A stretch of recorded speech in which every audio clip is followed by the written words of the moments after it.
आज हम लोग जो है environment pollution and climate change, पर्यावरण प्रदूषण एवं जलवायु परिवर्तन पर चर्चा करेंगे। तो पहले हम लोग इन्वायरमेंट पोल्यूशन पर चर्चा करेंगे।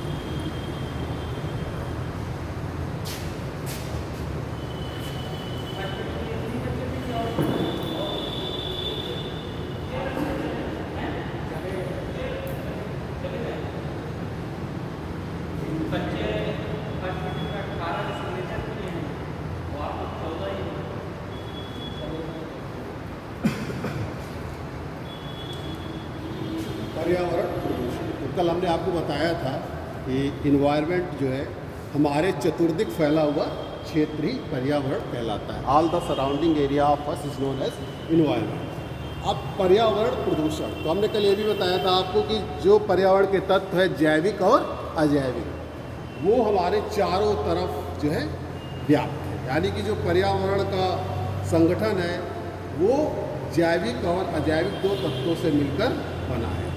और जब इनमें किसी भी तत्व में जो है अव्यवस्था हो जाती है तो वो पूरे पर्यावरण को प्रभावित करता है। तो वो पूरे पर्यावरण को प्रभावित करता है। तो ये जो प्रदूषण है ये जो एक तरीके से पर्यावरण में जो है मानव की जो गतिविधियाँ हैं, खास तौर से वैसे प्राकृतिक जनित तत्व भी होते हैं, लेकिन जो है मुख्य रूप से मानव जनित, यानी कि जो मानव के द्वारा जो उत्पन्न कारक है उनके द्वारा जब पर्यावरण जो हमारा इन्वायरमेंट है उसकी क्वालिटी में जो है अवनयन होता है, ह्रास होता है, तो उसे हम लोग पर्यावरण प्रदूषण कहते हैं। और वो ह्रास इस सीमा तक हो कि जीव समुदाय और खास तौर से मानव समुदाय के लिए हानिकारक। बात समझ में आएगी? Environment pollution refers the degradation या lowering the quality of the environment at local stage.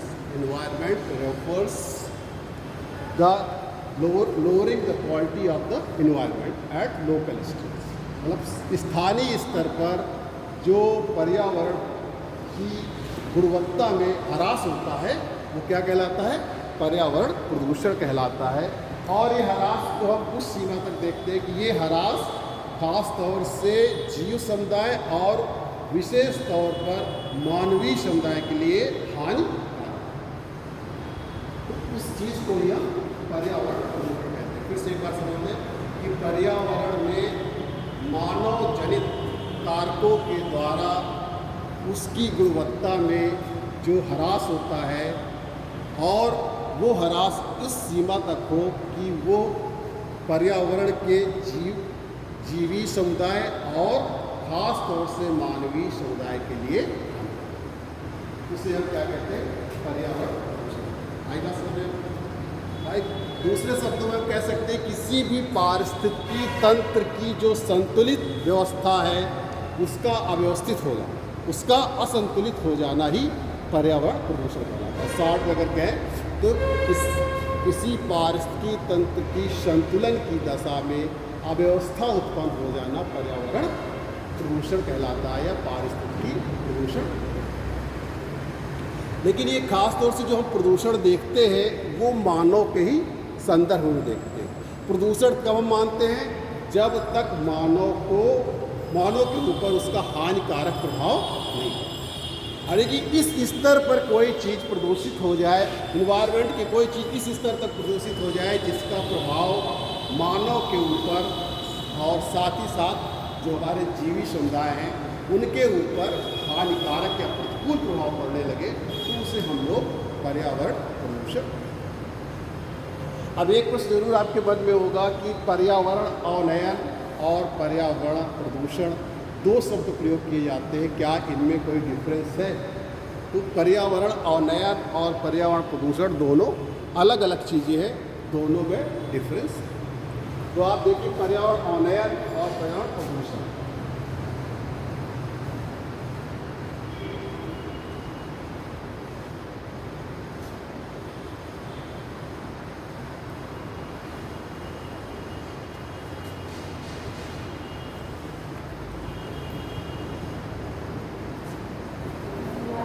दोनों में थोड़ा सा अंतर है और दोनों के जो है अंतर को आप बारीकी से समझिए। पर्यावरण प्रदूषण जो होता है वो मुख्य रूप से उसमें मानव जनित जो कारक होते हैं उनके द्वारा पर्यावरण प्रदूषित होता है एट लोकल स्टेज, यानी कि स्थानीय स्तर, यानी कि स्थानीय स्तर पर जो है प्राकृतिक एवं खास तौर से मानव द्वारा जनित कारकों के द्वारा जो पर्यावरण की गुणवत्ता में ह्रास होता है उससे हम पर्यावरण प्रदूषण। पर्यावरण अवनयन क्या है? पर्यावरण अवनयन प्राकृतिक और मानव के द्वारा जनित कारकों से पर्यावरण की गुणवत्ता में जो ह्रास जो स्थानीय स्तर पर, प्रादेशिक स्तर पर और वैश्विक स्तर पर होता है उसे हम पर्यावरण अवनयन कहते हैं। पर्यावरण अवनयन का प्रभाव जो है प्रत्येक जीव के लिए देखा जाता है, यानी कि जीवी समुदाय के लिए और मानव के लिए, दोनों के लिए देखा जाता है। और ये जो है प्रादेशिक स्तर, स्थानीय स्तर और वैश्विक स्तर पर होता है। जबकि पर्यावरण प्रदूषण में मुख्य देखते तो जीवी समुदाय के लिए भी है, लेकिन मुख्य रूप से हम मानव समुदाय को शामिल करते हैं। तीसरा है इसमें जो अंतर है कि पर्यावरण जो अवनयन है वो जब इसकी इन्वायरमेंट की क्वालिटी में जो है ह्रास होना शुरू हो जाता है तो वो पर्यावरण अवनयन के अंतर्गत आने लगता है। लेकिन जब उसका प्रतिकूल प्रभाव पड़ने लगे, जब उसका प्रतिकूल प्रभाव पड़ने लगे तो वो पर्यावरण प्रदूषण हो जाता है। कहने का तात्पर्य ये है कि पर्यावरण अवनयन की जो चरम सीमा है, जो क्लाइमेक्स है, वही पर्यावरण प्रदूषण। जैसे क्वालिटी का डिग्रेडेशन शुरू हो गया, यानी कि जो डेट्यूरेशन होता है, क्षरण होता है क्वालिटी में, पर्यावरण की जो क्वालिटी है, गुणवत्ता है, उसमें क्षरण होना शुरू हो गया तो आपका पर्यावरण अवनयन कहलाता है। और ये जो है स्थानीय स्तर पर भी हो सकता है, प्रादेशिक स्तर पर भी हो सकता है और वैश्विक स्तर पर भी हो सकता है। लेकिन यही जब जीवी समुदाय और खास तौर से मानव समुदाय के ऊपर प्रतिकूल प्रभाव डालने लगता है, प्रतिकूल प्रभाव पड़ने लगता है। जैसे नदियों का जल है, आपने उसको दूषित होना शुरू हुआ, आपको दिख रहा है कि नदी का जल स्वच्छ नहीं है, लेकिन फिर भी आप उस पर नहा रहे हैं, उसको पी रहे हैं, तो इन्वायरमेंट जो है डिग्रेडेशन, मतलब उस नदी का जो क्या हो रहा है, अवनयन हो रहा है। लेकिन जब उसके पीने से, उसके यूज करने से, मान लीजिए आप उसमें नहा रहे हैं तो आपके शरीर में जो है विभिन्न प्रकार के जो है त्वचा संबंधी रोग हो जाते हैं, पी रहे हैं दूषित जल पीने से जो बीमारियां होती वो हो जाती है, तो वो आपका फिर प्रदूषण कहलाता है। तो अवनयन तो शुरू होता है, प्रारंभ में पर्यावरण अवनयन ही होता है, और जब उसका क्लाइमेक्स आ जाता है, जब उसका इस कदर से प्रतिकूल प्रभाव पड़ने लगता है कि आप उसका उपयोग नहीं कर सकते हैं, तो वो आप पर्यावरण प्रदूषण। तो दोनों में ये डिफरेंस है कि इन्वायरमेंट डिग्रेडेशन और इन्वायरमेंट प्रदूषण। और देखिए पर्यावरण अवनयन के या पर्यावरण प्रदूषण के दो स्रोत हो सकते हैं, एक प्राकृतिक कारक और एक जो है प्राकृतिक स्रोत और एक मानव जनित स्रोत। तो पर्यावरण प्रदूषण के जो स्रोत है वो आपके दो हो सकते हैं।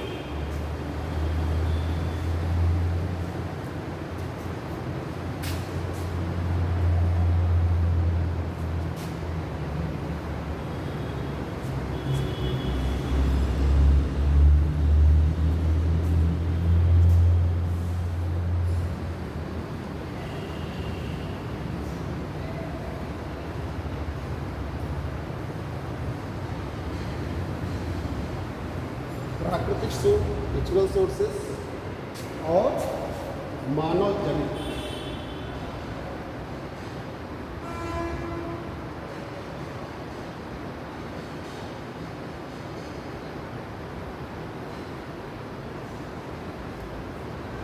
अब प्राकृतिक स्रोत क्या हो सकते हैं? जैसे मान लीजिए ज्वालामुखी का उद्गार, वोल्केनिक इरप्शन हो गया, तो उसकी जो राख है, धूल है, वो हमारे वायुमंडल को प्रदूषित करती है। तो ज्वालामुखी उद्गार है, ज्वालामुखी की जो राख है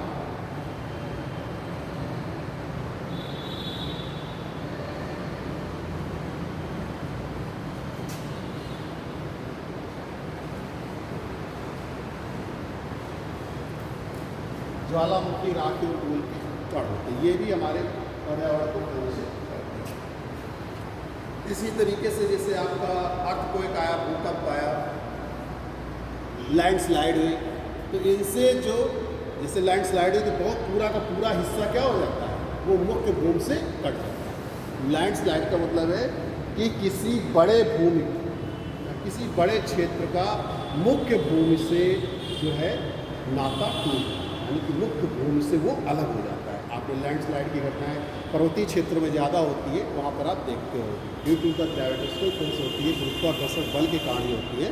तो ये जो है मुख्य भूमि से अपने अलग हो जाती है और वो पूरा क्षेत्र का क्षेत्र अलग हो जाता है। तो जो उससे कटा हुआ भाग है, अगर वहाँ पे नदियाँ वगैरह होती हैं तो उसमें जाकर वो सारी मिट्टियाँ वगैरह मिल जाती है।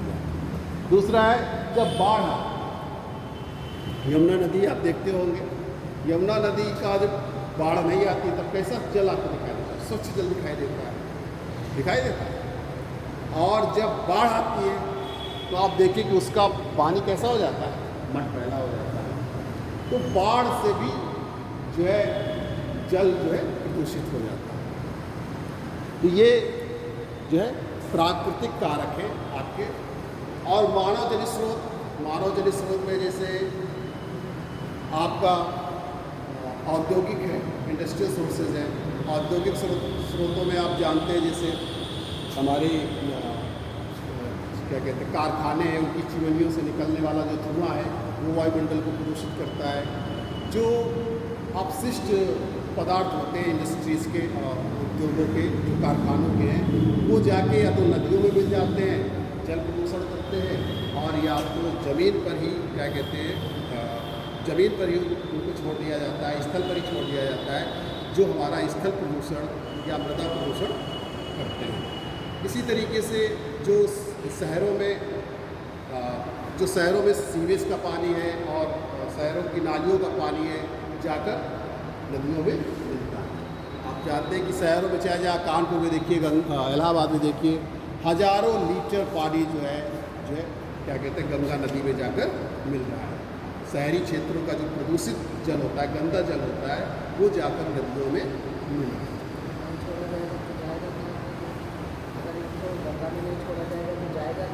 नहीं, जो गंगा में छोड़ा जाए लेकिन उसका पहले शोधन किया जाए। इसके लिए शोधन, पानी को, जल को आप पहले शोधन कर लीजिए उसको, फिर उसके बाद उसको देखिए, जाएगा वही, लेकिन उसके लिए जो शोधन यंत्र लगाए जाते हैं, पहले आप जल को जो साफ कर लीजिए, उसका शोधन कर लीजिए, तब आप जो आपकी Ganga action plan first phase और सेकंड फेज चला था, उसमें जो यही कार्य योजना चलाई गई थी कि पहले उनको जो है पहले नदी नालों का पानी शोधन किया जाए, फिर इसके बाद उनको नदी में जाने दिया। जो हमारे गंगा एक्शन प्लान है, फिर इसके बाद नमामि गंगे योजना आई, तो ये नदियों के स्वच्छ करने की योजना है। वो तो योजनाएं बहुत सारी है, लेकिन आप देख रहे हैं कि प्रदूषण की जो कंडीशन है वो वैसी की वैसी ही बनी हुई। बहुत सारा पैसा भी खर्चा हो गया, लेकिन नदियों का प्रदूषित होना जो है वही का वही है। फिलहाल अभी हम उसकी बात नहीं कर रहे।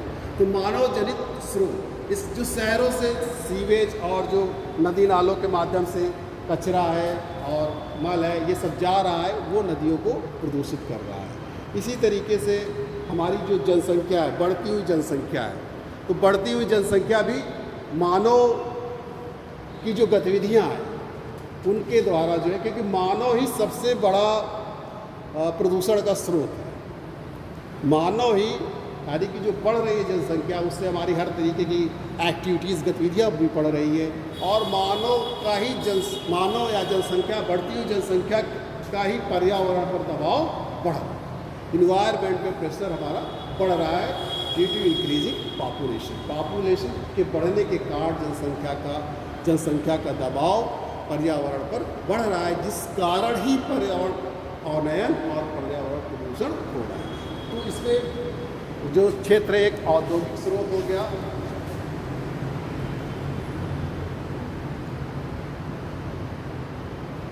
जिससे निकलने वाला कचरा जो हमने बताया कि जाके नदी नालों के सहारे जो है नदियों में जाकर मिलता है, और दूसरा इसी में जो भूमि पे छोड़ दिया जाता है, उससे मृदा प्रदूषण और जल प्रदूषण फैलता है, और इससे निकलने वाले जो कारखानों से, चिमनियों से धुएँ हैं, वो हमारे वायुमंडल को प्रदूषित करते हैं। इसी तरीके के शहरी स्रोत हैं जो हमारा, यहाँ पर भी आप देखिए कि जो वाहन चलते हैं, हमारे ऑटोमोबाइल्स चलते हैं, तो वो क्या है, उनसे लगातार जो है वायु में प्रदूषण फैलता है। क्योंकि जैसे जैसे जनसंख्या बढ़ रही है, वैसे वैसे हमारे व्हीकल्स जो हैं उनकी भी संख्या बढ़ रही है, और उससे निकलने वाली जो गैसें हैं उनकी भी जो है मात्रा ज़्यादा हो रही है, जो वायुमंडल में जाकर जो हमारी वायु में मिश्रित गैसें हैं, एक संतुलित अवस्था में उनके संतुलन को अव्यवस्थित कर रही है, जिससे हमारा वायु प्रदूषण। इसी तरीके से जनसंख्या खुद है अपने आप में, जनसंख्या चूँकि मानव ही हर गतिविधि को कर रहा है, मानव के द्वारा ही हर गतिविधियाँ की जा रही है, तो इसलिए जनसंख्या अपने आप में ये सबसे बड़ा प्रदूषण का स्रोत है। इसी प्रकार कृषि क्षेत्र है, हमारा एग्रीकल्चर है,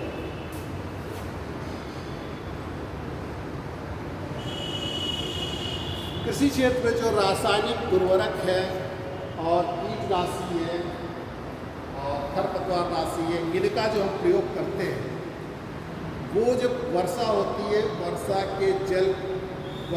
के साथ वर्षा का जो जल होता है उसके साथ जो है जाकर नदी, नालों, तालाब जो भी पास में, वहाँ जाकर ये मिल जाते हैं, जिससे जल हमारा प्रदूषित हो जाता है। तो इस तरीके से ये प्राकृतिक और मानव जनित स्रोत है जो पर्यावरण को प्रदूषित करते हैं।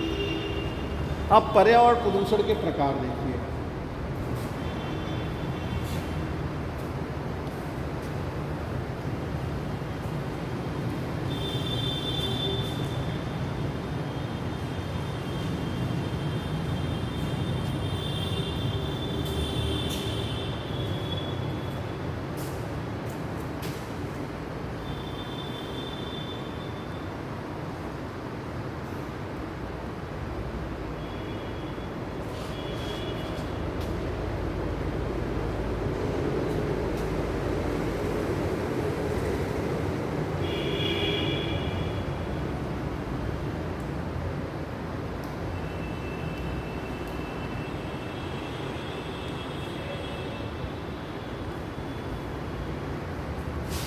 वैसे तो इसके प्रकार बहुत सारे बताए गए हैं, लेकिन जो वास्तव में हम लोग अपने एग्ज़ाम के हिसाब से देख रहे हैं तो उस हिसाब से हम आपको बताएंगे। नहीं तो इसके प्रकृति के आधार पर और स्थिति के आधार पर इस तरह कई तरह से इसके प्रकार बताएंगे, लेकिन जो है जो आपको पढ़ना चाहिए वो हम आपको बता रहे हैं। जैसे इसमें एक तो प्रकार में जैसे आपका प्रकृति के ही आधार पर उसके देखते हैं तो आपका वायु प्रदूषण है, जल प्रदूषण है,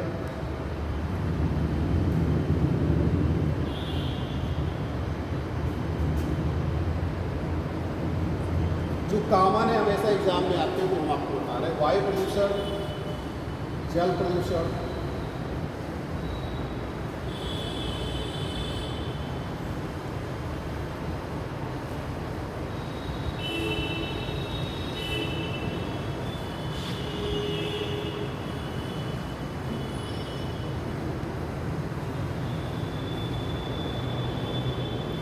मृदा प्रदूषण या उसको हम भू प्रदूषण।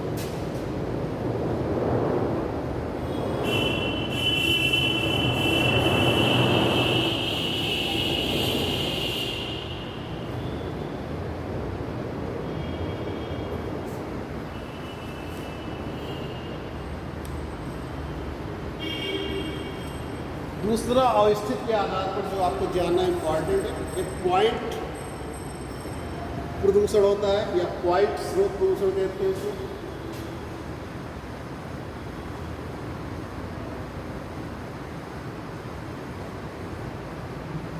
और इसी में दूसरा होता है नॉन पॉइंट।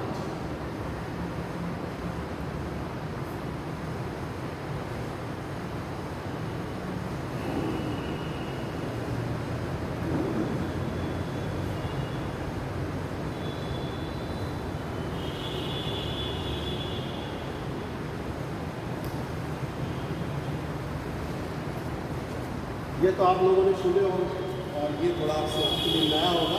पॉइंट स्रोत प्रदूषण और नॉन पॉइंट प्रदूषण। पॉइंट स्रोत प्रदूषण है नॉन पॉइंट स्रोत प्रदूषण। तो अब ये वायु प्रदूषण बारी बारी से चर्चा करेंगे। वायु प्रदूषण क्या है? वायु प्रदूषण क्या होता है? तो अगर सामान्य अर्थों में देखा जाए तो प्राकृतिक अथवा मानव जनित कारकों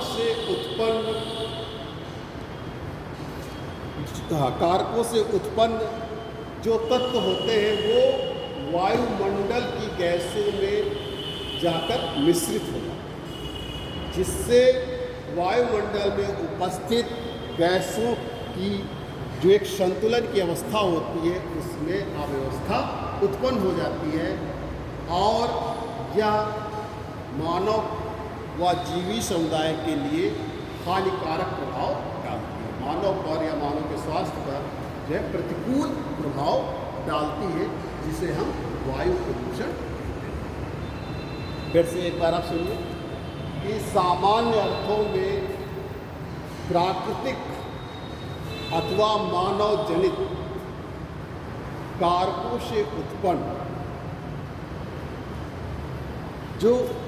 से उत्पन्न जो तत्व है या गैसें हैं वो वायुमंडलीय गैसों के मिश्रण में जो संतुलन की दशा होती है उसको अव्यवस्थित कर देती है। इस अव्यवस्था के कारण यानी कि जब वो संतुलन की दशा में अव्यवस्था हो जाती है उसका प्रभाव मानव के ऊपर और जीवी समुदाय के ऊपर हानिकारक रूप से पड़ने लगता है, जिसे हम क्या कहते हैं? वायु प्रदूषण कहते हैं। आई बात समझ में? एकदम आप छोटी लाइन में जानना चाहें तो वायुमंडल में जो उपस्थित गैसों के संतुलन की दशा है उसमें मानव या प्राकृतिक कारकों से जो असंतुलन उत्पन्न हो जाता है उसे हम वायु प्रदूषण। अब इसके कारक क्या हो सकते हैं? क्या कारण हो सकते हैं वायु प्रदूषण? ये सब आप चूंकि जानते होंगे। वायु प्रदूषण के कारण क्या हो सकते हैं? वायु प्रदूषण हमने आपको बताया कि या तो मानव जनित और या तो प्राकृतिक कारक। वैसे तो मानव जनित ही कारक मेन होता है। प्राकृतिक कारकों में तो हमने बताया कि जैसे ज्वालामुखी का उद्गार हो गया तो उससे जो राख है और जो धूल के कण है उससे निकलने वाली जो गैसें हैं वो जाकर वायुमंडल में जो है उपस्थित गैसों के साथ मिश्रित हो जाती है। दूसरा, इसमें शहरों में जो हमारे वाहन चल रहे हैं, जो हमारे स्वचालित वाहन, उनसे जो निकलने वाली गैसें हैं उनसे भी क्या कहते हैं हमारे वायुमंडल में उपस्थित गैसों के संतुलन में अव्यवस्था उत्पन्न होती है। इसी तरीके से जो इंडस्ट्रीज हैं, उद्योग हैं, तो उनके जो कारखाने हैं उनकी चिमनियों से निकलने वाले जो धुएँ होते हैं, आप देखते हैं चिमनियों से निकलता है धुआं, वो जाकर हमारे वायुमंडल में उपस्थित जो गैसों का एक संतुलन होता है उसको भी अव्यवस्थित कर देता है। तो इस तरीके से जो हमारा शहरीकरण हुआ है, औद्योगिकरण हुआ है, ये मुख्य रूप से क्या कहते हैं वायु को प्रदूषित कर रहा है। वायुमंडल में उपस्थित गैसों के संतुलन में जो है असंतुलन पैदा कर रहा है। अब इसके प्रभाव क्या है? वायु प्रदूषण के प्रभाव क्या होगा? आप देखिए कि वायु के प्रदूषण से मानव पर जो है हानिकारक प्रभाव पड़ रहा है। वायु प्रदूषण से मानव में विभिन्न प्रकार के जो है सांस रोग, यानी कि सांस से संबंधित रोग जो होते हैं। इसके बाद वायु प्रदूषण के ही कारण जैसे ज्वालामुखी का उद्गार हुआ, क्योंकि जो धूल के कण है, राख के कण है, इस मात्रा में फैल जाते हैं, इतनी मात्रा में वो वायुमंडल में फैल जाते हैं उस क्षेत्र में जहाँ से भी सूर्य का प्रकाश पृथ्वी पर नहीं आता। सूर्य का प्रकाश पृथ्वी पर नहीं आता, यानी कि सूर्य के आप देखिए जहाँ पे ज्वालामुखी का उद्गार होता है तो वहाँ की जो फ्लाइटें होती हैं वो कैंसिल कर दी जाती है। 3-3, 4-4 दिन पे ये आपको दिखाई ही ना पड़े। इसी तरीके से यहाँ पर जो ग्रीन हाउस गैसेज हैं, वायुमंडल में उपस्थित जो ग्रीन हाउस गैसेज हैं, जो हमारे वायुमंडल के तापमान को संतुलित किए हुए हैं, उनमें भी अव्यवस्था हो जाती है। जैसे कार्बन डाइऑक्साइड की मात्रा बढ़ रही है, तो उससे क्या हो रहा है, उससे ग्लोबल वार्मिंग हो रही है। ग्लोबल वार्मिंग होने से जो मनुष्य पर उसका प्रभाव पड़ रहा है। तो ये जो हरित गैसें हैं, ग्रीन हाउस गैसेज है हमारी, कार्बन डाइऑक्साइड है और मीथेन है और क्लोरोफ्लोरोकार्बन है, तो ये जो है क्या है, आपको वायुमंडल इनमें जब असंतुलन होता है तो ये जो है तापमान में वृद्धि कर देती है, जिससे मानव में विभिन्न प्रकार की जो है बीमारियां या उसके सामने विभिन्न प्रकार की समस्याएं उत्पन्न हो जाती हैं। इसी तरीके से जो क्लोरोफ्लोरोकार्बन है, जो ओजोन लेयर है हमारी, ओजोन लेयर है, आप जानते होंगे कि समतापमंडल में ओजोन लेयर स्थित है। अगर हम वायुमंडल का स्ट्रक्चर बताया तो सबसे नीचे जो है वो ट्रोपोस्फीयर पाया जाता है, जिसे हम क्षोभमंडल कहते हैं, और इसके ऊपर स्ट्रेटोस्फीयर पाया जाता है, जिसे हम जो है समताप मंडल कहते हैं, जो 50 किलोमीटर की ऊंचाई तक स्थित है। क्षोभमंडल से लेकर, क्षोभमंडल की ऊंचाई सामान्यतः तो 10 किलोमीटर है, लेकिन इसकी भूमध्य रेखा पे जो ऊंचाई होती है वो 16 से 18 किलोमीटर है, और जो ध्रुवों पर होती है वो 10 से 12 किलोमीटर होती है, क्योंकि भूमध्य रेखा पर तापमान अधिक होता है। तो इसलिए जो हमारी गैसें होती है या जिससे संवहन तरंगें होती हैं वो अधिक ऊंचाई तक चली जाती हैं, जबकि ध्रुवों पर तापमान कम होता है, जिससे संवहन तरंगें अधिक ऊंचाई तक नहीं जा पाती है। इसलिए क्षोभमंडल का विस्तार जो होता है भूमध्य रेखा पर जो अधिक ऊंचाई तक पाया जाता है, जबकि ध्रुवों पर कम ऊंचाई तक पाया जाता है। इसके ऊपर जो है 50 किलोमीटर की ऊंचाई तक जो है हमारा स्ट्रेटोस्फीयर स्थित है, जो समताप मंडल कहलाता है, क्योंकि वहाँ पर तापमान फिर से बढ़ने लगता है। क्षोभमंडल में तो पृथ्वी की सतह से जैसे जैसे ऊपर की ओर जाएंगे वैसे वैसे तापमान में कमी होने लगती है, क्योंकि हमने आपको कल बताया था कि अगर पृथ्वी जो है वायुमंडल जो है हमारा वो सीधे सूर्य से गर्म नहीं होता, सीधे सूर्य से आने वाली किरणों से गर्म नहीं होता है। पहले पृथ्वी की सतह गर्म हो जाती है जब उसका रेडिएशन होता है, उसका विकिरण होता है, जिसे हम लोग टेरेस्ट्रियल रेडिएशन कहते हैं, पार्थिव विकिरण कहते हैं, उससे हमारा वायुमंडल गर्म होता है। यही कारण है कि हम 12 बजे अधिकतम तापमान नहीं अंकित करते। अगर सीधे वायुमंडल गर्म होता तो हमको 12 बजे ही सबसे अधिक गर्मी लगती और सबसे अधिक तापमान अंकित किया जाता। होता क्या है कि पहले पृथ्वी की सतह गर्म हो जाती है, जब सूर्य की किरणें जो आती है वो तो 60 वेव्स के रूप में आती है। आप जानते हैं कि जिस वस्तु का जितना अधिक तापमान होता है उससे निकलने वाली किरणें जो होती है उतनी लगती है, वो 60 वेव्स की होती है। जबकि पृथ्वी का तापमान, सतह का तापमान 15 डिग्री सेंटीग्रेड है, तो यहाँ से जो जाने वाली किरणें होती है वो जो है लॉन्ग वेव्स के रूप में होती है, दीर्घ तरंगों के रूप में होती है। जो कार्बन डाइऑक्साइड है हमारी, वो 60 वेव के लिए, यानी कि सूर्य की किरणों के लिए तो पारदर्शी है, सूर्य की किरणों उसको तो आने देती है, लेकिन यहाँ से जब ये दीर्घ तरंगों के रूप में जाती है तो उसको जो है उस पार नहीं जाती, यानी कि जहाँ पर कार्बन डाइऑक्साइड की जो परत पाई जाती है वहीं पर ये रुक जाती है, और रुकने के बाद फिर से नीचे वापस आती है, जिसे हम लोग काउंटर रेडिएशन कहते हैं। इसी वजह से जो है हमारे ग्लोब का तापमान बढ़ता है।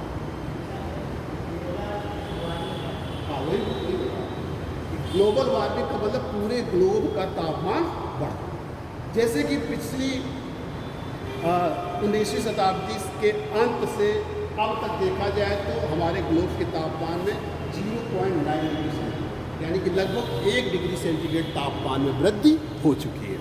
तो ये तापमान में वृद्धि क्यों हुई? इस वजह से हुई कि जो हमारी green house gas carbon dioxide की मात्रा जो हमारा औद्योगिक क्षेत्र, औद्योगिक के कारण, इंडस्ट्रियल एक्टिविटीज़ के कारण जो है हमारे कार्बन डाइऑक्साइड की मात्रा लगातार बढ़ती जा रही है, और लगभग जो सामान्य से 30% अधिक जो इसका संतुलन होना चाहिए, जितनी इसकी मात्रा होनी चाहिए, अनुपात होना चाहिए, उससे 30% अधिक है। अब हमने बताया कि जैसे ही वायुमंडल, ये पृथ्वी की सतह और ये वायुमंडल है, मान लीजिए इस पर कार्बन डाइऑक्साइड ऐसे है, ऊपर से जब सूर्य की किरणें आती हैं तब क्या होती है, वो पारदर्शी हो जाती है, क्योंकि वो 60 वेव्स के रूप में आती है, लघु तरंगों के रूप में आती है, तो उनके लिए कार्बन डाइऑक्साइड पारदर्शी है। लेकिन जब वो सूर्य की किरणें जाकर पृथ्वी को गर्म करती हैं, और पृथ्वी के गर्म होने के बाद जब उसका विकिरण शुरू होता है, आप कोई भी चीज़ देखिए, कोई भी चीज़ गर्म होगा तो उससे तरंगें निकलती हैं, तो उसका विकिरण होगा, रेडिएशन होगा, तो उससे वायुमंडल हमारा गर्म होता है। और उससे गर्म होने के बाद जब ये ऊपर की ओर जाती है तो यहाँ पर कार्बन डाइऑक्साइड शॉर्ट वेव्स के लिए तो पारदर्शी थी, लेकिन लॉन्ग वेव दीर्घ तरंगों के लिए पारदर्शी नहीं है। तो ये फिर से नीचे वापस आ जाती है, इसको हम लोग कहते हैं काउंटर रेडिएशन। फिर से नीचे की ओर उस मतलब हमने ऊष्मा को निकलने नहीं दिया, उस विकिरण को हमने निकलने नहीं दिया, जिससे यहाँ का तापमान बढ़ रहा है, जिससे हम लोग ग्लोबल वार्मिंग कहते हैं, भूमंडलीय ऊष्मन कहते हैं। यानी कि भूमंडल का हमारे तापमान बढ़ रहा है, भूमंडल की ऊष्मा बढ़ रही है। तो मेन जो है carbon dioxide gas global warming के लिए रिस्पॉन्सिबल है।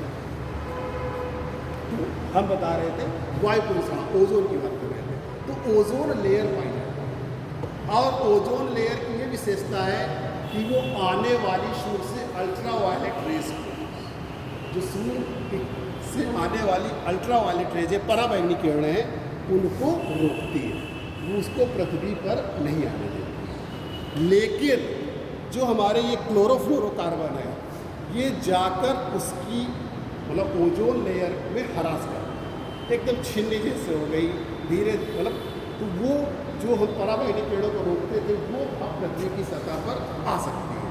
अगर वो आएंगी तो उससे क्या होगा कि मानव के स्वास्थ्य पर, यानी कि मानव को त्वचा संबंधी जो कैंसर होते हैं उनके होने की संभावना बढ़ जाती है। तो इस तरीके से ये प्रदूषण के कारण हो रहा है कि मानव स्वास्थ्य पर बुरा प्रभाव पड़ रहा है। अभी हम चर्चा कर रहे थे कि पहले पृथ्वी गर्म हो जाती है, सतह गर्म हो जाती है, फिर हमारा वायुमंडल गर्म होता है। इसीलिए हम तापमान 12 बजे अंकित नहीं करते, नहीं तो अगर सूर्य से सीधे किरणें आती तो जब जो क्या कहते हैं दोपहर थी, जो दोपहर था 12 बजे जो दोपहर थी, उस समय तो सबसे ज़्यादा सूर्य की किरणें लंबवत पड़ती हैं और उसी समय अधिकतम तापमान होना चाहिए। लेकिन वो तापमान अधिकतम उस तरीके समय नहीं होता है, जबकि अधिकतम तापमान हम 3 और 4 बजे। कभी आप घर पर बैठिए और आप देखिए कि 12 बजे तो आप कमरे में बैठ लेते हैं, ग्रीष्म ऋतु की बात कर रहे हैं जो, लेकिन आप 3-4 बजे उस घर में, या 3-4 बजे के बाद 5-6 बजे तक आप देखिए कि आप उस कमरे में रह नहीं पाते। बहुत आपको उस कमरे में 12 बजे जितनी गर्मी नहीं लगेगी, उतना 4-5 बजे गर्मी लगती है। क्यों? क्योंकि ये जो हमारे सीधे तो वायुमंडल गर्म नहीं होता, अब ये आग के पहले पृथ्वी की सतह गर्म हुई, और उसी तरीके से हमारी जो दीवार होती है वो ईंटों से बनी होती है, वो क्या होती है, कुचालक होती है, नॉन कंडक्टर होती है, वो धीरे धीरे गर्म होती है और धीरे ही धीरे ऊष्मा का विकिरण करती है, यानी कि ऊष्मा का विसर्जन करती है। पहले वो तो धीरे धीरे गर्म हो गई, 3-4 बजे तक वो गर्म हो गई, फिर इसके बाद वो ऊष्मा का विसर्जन करती है, ऊष्मा छोड़ती है। इसीलिए आप देखिए 5-6 बजे 7 बजे तक आप उस कमरे में बैठ नहीं पाते, जबकि उसी समय छत पर आप चले जाइए तो आपको ठंडक महसूस होती है। फिर आप इसका दूसरा रीज़न देखिए कि हमने कहा कि पृथ्वी की सतह पहले गर्म होती है, फिर जो है वायुमंडल गर्म होता है। जब पृथ्वी की सतह पहले गर्म होगी, पहले ये भाग गर्म होनेगा, तब ऊपर की ओर वो समान तरंगे जाएगी, फिर ये भाग गर्म होगा, तब ऊपर की ओर समान तरंगे जाएगी, फिर ये गर्म होगा। इस तरीके से पहले निचला भाग गर्म होता है, फिर ऊपर वाला भाग गर्म होता है। इसीलिए जब ऊपर का तापमान कम होता है, जैसे गर्मियों में आप ऊपर चले जाइए, 3-4 स्टोरी ऊपर छत में चले जाइए, तो वहाँ आपको ठंडक मतलब नीचे की अपेक्षा वहाँ पर तापमान जो है आपको कम महसूस होता है। वहाँ पर ऊपर बढ़ते हैं तो सूर्य और पास जाता है तो और तापमान ज़्यादा होता है। हाँ, वही कह रहे हैं कि 60 में जो सूर्य की 60 वेव आती है, तरंगे आती हैं, उनसे सीधे वायुमंडल गर्म नहीं होता है। वायुमंडल को गर्म होने के लिए भी माध्यम की ज़रूरत होती है। अब पहले पृथ्वी गर्म हो जाती है, अगर सूर्य से सीधे गर्म होता वायुमंडल हमारा सीधे, तो पहले ऊपर ही गर्म होता, फिर नीचे ठंडा होता, लेकिन ऐसा नहीं है। क्योंकि गर्मी, जैसे अब आप आग जलाते हैं मान लीजिए, और जैसे जैसे उससे ऊपर की ओर जाते हैं, हाथ ऊपर की ओर ले जाते हैं, वैसे वैसे आप तापमान में क्या हो, कमी महसूस होती है। तो जब पहले पृथ्वी हमारी सतह गर्म होती है, और गर्म होने के बाद जब ये गर्म हो जाएगी तो इससे विकिरण होगा। अगर आप कभी देखें किसी बर्तन को गर्म कर दे या तवा को गर्म करके आप देखें, तो उससे जैसे जैसे कोई भी बर्तन आप ऊपर हाथ ले जाते हैं, वैसे वैसे आप तापमान में कमी महसूस होती है। उसी तरह ये पृथ्वी है, पहले ये गर्म हो जाएगी, और गर्म होने के बाद धीरे धीरे इसमें सब विकिरण शुरू होगा, तब हमारा वायुमंडल गर्म होगा। तब हमारे ये जो माध्यम जितने रहेंगे, जैसे ईंट है, राख हैं, ये सब जितने भी ये धूल के कण हैं, ये सब धीरे धीरे जो है अपने माध्यम के सहारे वायुमंडल को गर्म करते हैं, और जैसे जैसे हम ऊपर की ओर जाते हैं वैसे वैसे तापमान में कमी होती है, जिसे हम नॉर्मल लैप्स रेट कहते हैं, सामान्य ताप पतन दर कहते हैं, जो प्रति 1 किलोमीटर की ऊंचाई पर जाने पर 6.5 डिग्री सेंटीग्रेड कम हो जाता है, या 165 मीटर की ऊंचाई पर जाने पर 1 डिग्री सेंटीग्रेड तापमान, जिसे हम नॉर्मल लैप्स रेट कहते हैं, सामान्य ताप पतन दर कहते हैं। एग्जाम में पूछा जाता है कि सामान्य ताप पतन दर क्या है, लेकिन ये घटना केवल यह क्षोभ मंडल में ही होती है। जब हम समताप मंडल में चले जाते हैं, चूँकि वहाँ पर ओजोन लेयर है, ओजोन परत है, जो सूर्य से आने वाली पराबैंगनी किरणों को क्या करती है, अवशोषित कर लेती है, जिससे फिर से तापमान जो होता है वो बढ़ने लगता है। तो इस तरीके से उसको इसलिए समताप मंडल कहा गया है, क्योंकि वहाँ पर पहले तापमान स्थिर रहता है, धीरे धीरे बढ़ता है, इसलिए इसको स्ट्रेटोस्फीयर कहा गया, समताप मंडल।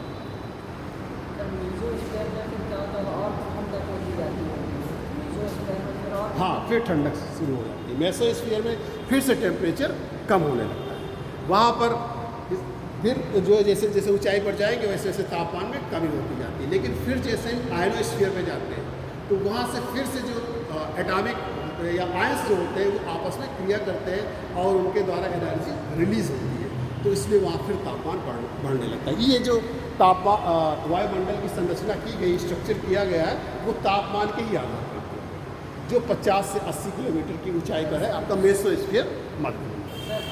अगर हम सूर्य के पास पहुँच गए हैं जैसे जैसे तो तापमान मतलब गिरावट होगी कि ज़्यादा गर्म होगा?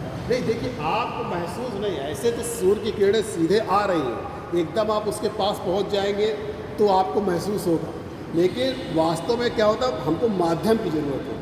जैसे हम हाथ निकाल दें इन्वायरमेंट में, लेकिन हमको गर्म वो क्या कहते हैं, हमारा हाथ नहीं चलता है, क्योंकि वहाँ पर माध्यम नहीं है।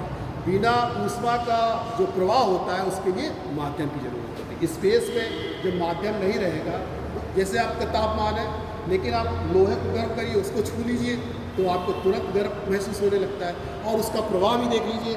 आप चम्मच को या चमचे को गैस में रखते हैं, उसका एक सिरा ही गर्म करते हैं, लेकिन दूसरा सिरा ठंडा महसूस होता है, लेकिन बहुत देर तक रखे रहिए, आप देखिए दूसरा सिरा भी गर्म होता है। यानी कि एक सिरे से दूसरे सिरे पर ऊष्मा का प्रवाह शुरू हो जाता है और तब तक चलता रहता है जब तक कि उस पूरे बॉडी का जो है टेम्परेचर एक समान ना हो जाए, जिसे हम लोग न्यूटन का सीजनल नियम कहते हैं, कूलिंग लॉ ऑफ न्यूटन। ठीक, तो हम मेन इसमें आते हैं, अभी हमको चूँकि क्लाइमेट चेंज भी आप लोग को पढ़ाना है, तो वायु प्रदूषण की ये प्रभाव है। अब जल प्रदूषण, जल प्रदूषण क्या है? जल प्रदूषण यानी कि जो हमारे जल के स्रोत है, जैसे जलाशय हुआ, नदियाँ हुई, ठीक, और झीलें हैं और समुद्री जल भी है, जो वो मानव अथवा प्राकृतिक जनित कारकों से उसके रासायनिक, भौतिक और जैविक गुणों और विशेषताओं में जो परिवर्तन होता है, और ये परिवर्तन इस जो अवनयन होता है, और यह अवनयन इस सीमा तक होता है कि वो मानव के स्वास्थ्य पर या जीवी समुदाय पर हानिकारक प्रभाव डालता है, तो उसे हम लोग जल प्रदूषण कहते हैं। फिर से एक बार सुनिए, जो हमारे जल के स्रोत है, जैसे जलाशय है, ठीक, नदियाँ हैं, झीलें हैं, समुद्री जल है, इनमें मानव के द्वारा अथवा प्रकृति के द्वारा जो जनित कारक होते हैं, उनसे जल के रासायनिक, भौतिक व जैविक गुणों और विशेषताओं का जो अवनयन होता है, उस अवनयन के कारण जब मनुष्य या जीवी समुदाय पर हानिकारक प्रभाव पड़ता है, तो उसे हम जल प्रदूषण आई बात समझ। अब ये जल प्रदूषण के क्या कारण हो सकते हैं? आप जानते हैं कि जैसे हमने अभी आपको बताया, औद्योगिक अपशिष्ट है, यानी कि उद्योगों का जो कचरा है वो अपशिष्ट होकर जो है उसको हम जब नदियों में प्रवाहित करते हैं, वो नदियों में जाता है तो नदी का जल दूषित हो जाता है। जैसे आप गंगा नदी को देखिए, कानपुर के पास है, जो यहाँ की चमड़ा फैक्ट्री वगैरह, इनसे जो जल जाता है, प्रदूषित कचरा जाता है जो हमारा, वो क्या है, जल को प्रदूषित करता है। इसी प्रकार जो घरों का है और जो ये सीवेज है, इनका जो अपशिष्ट पदार्थ है, मल मूत्र है, कचरा है, ये सब इसमें जाकर उसको प्रदूषित करता है। तो ये जल प्रदूषण में आपने बताया कि प्राकृतिक कारण भी हो सकते हैं। मान लीजिए जब बाढ़ आती है तो उससे भी जल प्रदूषित है। अब इसके प्रभाव क्या हो सकते हैं? जल प्रदूषण के प्रभाव क्या हो सकते हैं? अब जल प्रदूषण में जब जल की गुणवत्ता में ह्रास हो जाता है, गुणवत्ता में उसके रासायनिक, भौतिक और जैविक गुणों में जो अवनय हो जाता है, उसके कारण यहाँ पर इसमें रहने वाले जो जीव जंतु देखिए वो क्या होते हैं, मर जाते हैं। क्योंकि वास्तव में क्या होता है, जो सूक्ष्म जीव होते हैं वो जो है पहले इसमें उपलब्ध ऑक्सीजन को जो है अपने उपयोग में ले आते हैं, तो उससे वहाँ पर ऑक्सीजन की कमी हो जाती है, जिसे हम लोग बीओडी कहते हैं, बायोलॉजिकल ऑक्सीजन डिमांड। उस कमी हो जाने से यहाँ पर जो जीव जंतु होते हैं, जो इस जल में रहने वाले होते हैं, जैसे मछलियाँ वगैरह हैं, तो ये मर जाती है। देखिए कानपुर में भी देखा गया कि बहुत सारी मछलियाँ मर गई। इसी प्रकार इनमें जो इस जल से जो हम इस जल का उपयोग जो कृषि कार्य में करते हैं, तो उससे कृषि कार्य में करते हैं तो इस जल में जो तत्व रहते हैं, रासायनिक तत्व रहते हैं, वो हमारे जो खाद्य पदार्थ या जो कृषि पदार्थ है उनमें प्रवेश कर जाते हैं। और प्रवेश करने के बाद जब उसका उपयोग मानव करता है तो वो मानव में भी पहुंच जाते हैं, जिससे मानव में भी दूरगामी जो है हानिकारक प्रभाव मानव के स्वास्थ्य पर पड़ता है। फिर इसके बाद मानव अगर इस जल का उपयोग करता है, स्वयं सीधे तौर पर मानव इस जल को पीता है। आप देखिए हर जगह पर आपको उसी जल आपको दिखाई देगा। बहुत सारे ऐसे क्षेत्र, नदी नालों की तो बात छोड़िए, आपके भूगर्भ का जल भी प्रदूषित हो चुका है। जो नदी नाले हैं हमारे, जहाँ पर पानी कम है, वहाँ पर देखिए वहाँ के भूगर्भ जल जो हमारे अंडरग्राउंड वाटर है, वहाँ का भी जल जो है प्रदूषित हो चुका है। यानी कि जो वहाँ पर उपलब्ध जो उसमें तत्व होते हैं, रासायनिक तत्व होते हैं, उनमें असंतुलन होता है। तो जब हम इस जल का उपयोग करते हैं तो हमारी जो जल बीमारियाँ होती हैं, जो जल से संबंधित बीमारियाँ होती हैं, जैसे हैजा है, कालरा है, ये सब चीज़ें ये सब बीमारियाँ जो है मानव को। ये था आपका जल प्रदूषण। अब आपका ध्वनि प्रदूषण देखिए। ध्वनि प्रदूषण क्या है? जैसे जो उच्च तीव्रता वाली ध्वनि, उच्च तीव्रता वाली ध्वनि या दूसरे शब्दों में अवांछनीय, जिसको हम सुनना पसंद नहीं करते, यानी कि उच्च तीव्रता वाली ध्वनि या अवांछनीय ध्वनि जो है मानव को जो है मनोवैज्ञानिक रूप से जो असंतुलित करती है, मानव को असंतुलित करती है। यानी कि मानव के मस्तिष्क में इस तरीके का जोर डालती है कि ये उसके लिए अवांछनीय है, उससे मानव में चिड़चिड़ापन आता है, मानव में अशांति होती है, तो उससे हम ध्वनि प्रदूषण करते हैं। यानी उच्च तीव्र वाली ध्वनि, उच्च तीव्रता वाली ध्वनि जो मानव के लिए अवांछनीय होती है और मानव पर जो है मनोवैज्ञानिक रूप से अशांति और चिड़चिड़ापन जैसे जो है व्यवहार उत्पन्न करती है, तो उसे हम ध्वनि प्रदूषण कहते हैं। अब ध्वनि प्रदूषण कैसे उत्पन्न होता है? आप जानते हैं कि बहुत सारे हमारे कल्चरल प्रोग्राम होते हैं, सांस्कृतिक प्रोग्राम होते हैं, कोई लाउड स्पीकर लगाए जाते हैं, या राजनीतिक चुनाव होता है तो उससे क्या कहते हैं, उसमें लाउड स्पीकर लगाए जाते हैं, उसमें यानी कि उच्च तीव्रता वाली ध्वनि आपको सुनाई देती है। दूसरा जो हमारे वाहन है, वाहन के जो हार्न हैं और इनके इंजन हैं, ये आपको जो है अब अवांछनीय ध्वनि में उत्पन्न करते हैं। आप शहरों में जैसे ये देखिए, आप ये सब क्या है, अवांछनीय जो है तीव्रता वाली ध्वनि। आप यहाँ पढ़ रहे हैं लेकिन बार बार जो है यहाँ से ट्रेन गुजर रही है, बस गुजर रहे हैं, तो इससे क्या है, आपको डिस्टर्बेंस हो रहा है, जिससे आपका कंसंट्रेशन भंग हो रहा है, आपका मन अशांत हो रहा है। आप बड़े कंसंट्रेट होकर सुन रहे हैं मेरी बात को, लेकिन जैसे ये ध्वनि प्रदूषण हुआ, आपने मेरी जो है एक दो लाइनें ठीक से नहीं सुनी। अब वो एक दो लाइन जो आप नहीं सुन पाए वो आपको उस पूरे समय तक डिस्टर्ब करती रहेगी जब तक वो टॉपिक चलता रहेगा। लगेगा कि आपको हमारा तारतम्य टूट गया, हमको ये बात समझ में नहीं आई। तो इस तरीके से मन में आपकी अशांति हो जाती है या चिड़चिड़ापन पैदा हो जाता है।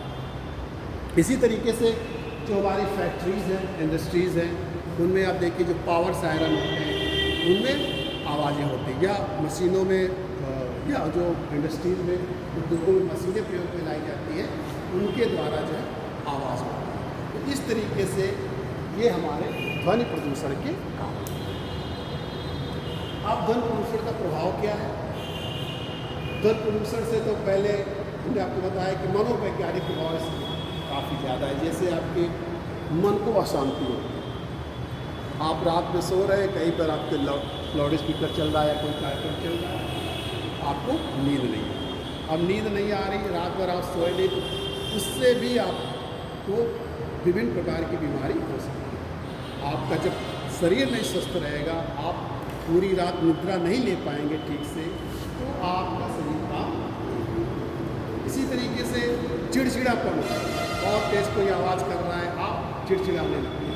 इसी तरीके से हृदय संबंधी, आप आवाज़ बहुत ज़्यादा है, आप हृदय संबंधी रोग, इससे जो है मनोवैज्ञानिक है कि जैसे अशांति हो गई, चिड़चिड़ापन हो जाता है और हृदय संबंधी। ये भी मृदा भूमि प्रदूषण। अब सॉइल प्रदूषण क्या है, क्या इसको स्थल प्रदूषण भी कहते हैं। जो स्थल यानी कि मुख्य रूप से सिर्फ मिट्टी से, इससे मतलब है मिट्टी से। अब हम जब कृषि कार्यों में कृषि कार्य है, आपने देखा एग्जाम्पल अभी ध्वनि प्रदूषण। तो कृषि कार्य जो है इनमें आप रासायनिक उर्वरक, कीटनाशक, खरपतवारनाशक इनका उपयोग करते हैं।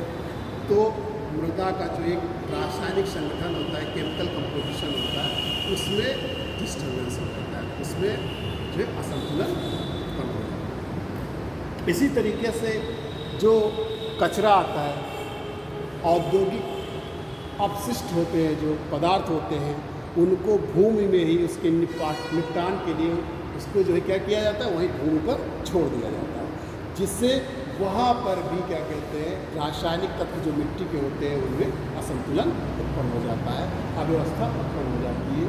तो इस तरह से ये मृदा प्रदूषण हो जाता है। यानी कि मृदा प्रदूषण में जो है प्राकृतिक अथवा मानव जनित कारकों के द्वारा जो मृदा के रासायनिक संगठनों में असंतुलन उत्पन्न हो जाता है, जिससे और वो मानव स्वास्थ्य पर प्रतिकूल प्रभाव डालता है, उसे हम मृदा या भूमि प्रदूषण कहते हैं। अब इसका हमने कारण आपको बता ही दिया है कि जैसे कृषि क्षेत्र में आपके रासायनिक उर्वरक का प्रयोग किया जाता है, देखिए मिट्टी की उर्वरता क्या होती जाती है, कम होती जा रही है। जो है अधिक सिंचाई से भी जो है मिट्टी में जो है सैलिनाइजेशन की समस्या आ जाती है, लवणीकरण की समस्या आ जाती है। और जो आपके कीटनाशी है, खरपतवार है, इनका जब आप प्रयोग करते हैं तो इनसे भी रासायनिक तत्वों में असंतुलन हो जाता है। और इसका दूसरा स्रोत है कारण औद्योगिक अपशिष्ट।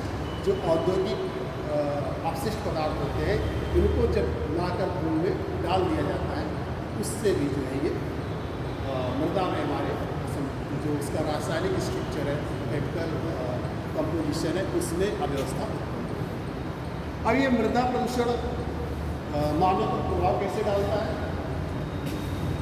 आप जानते हैं कि जब हमारे रासायनिक संगठन जो केमिकल कंपोजिशन में परिवर्तन हो जाता है, या किसी चीज़ की आप मात्रा, किसी रसायन की मात्रा आप मिट्टी में ज़्यादा डालते हैं, तो वो हमारे जो हम वहाँ पर जिस चीज़ की एग्रीकल्चर करते हैं तो उसमें भी वो चले जाते हैं, उसमें भी वो पहुँच जाते हैं।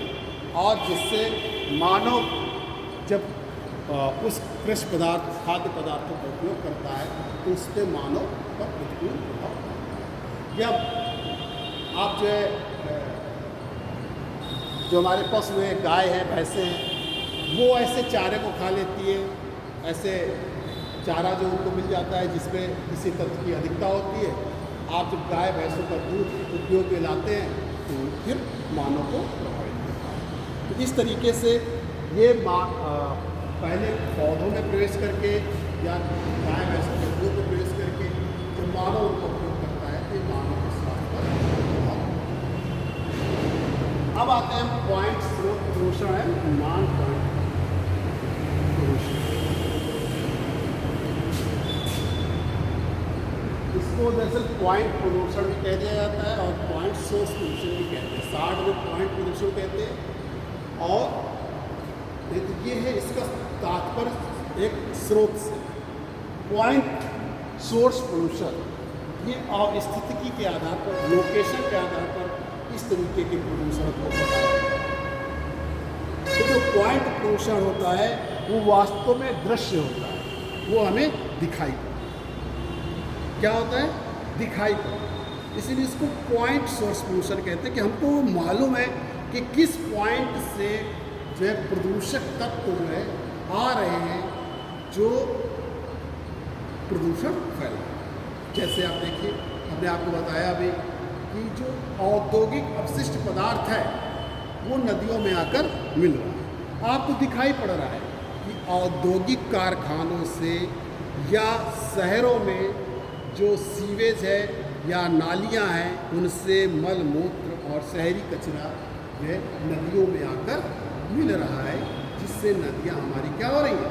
प्रदूषित हो रही हैं। इसका मतलब कि पॉइंट सोर्स पोल्यूशन जो होता है वो विजिबल होता है, दृश्य होता है, उसको हम देख सकते हैं कि उस प्रदूषण का स्रोत क्या है। दूसरा है non point source pollution. Non point source pollution क्या होता है?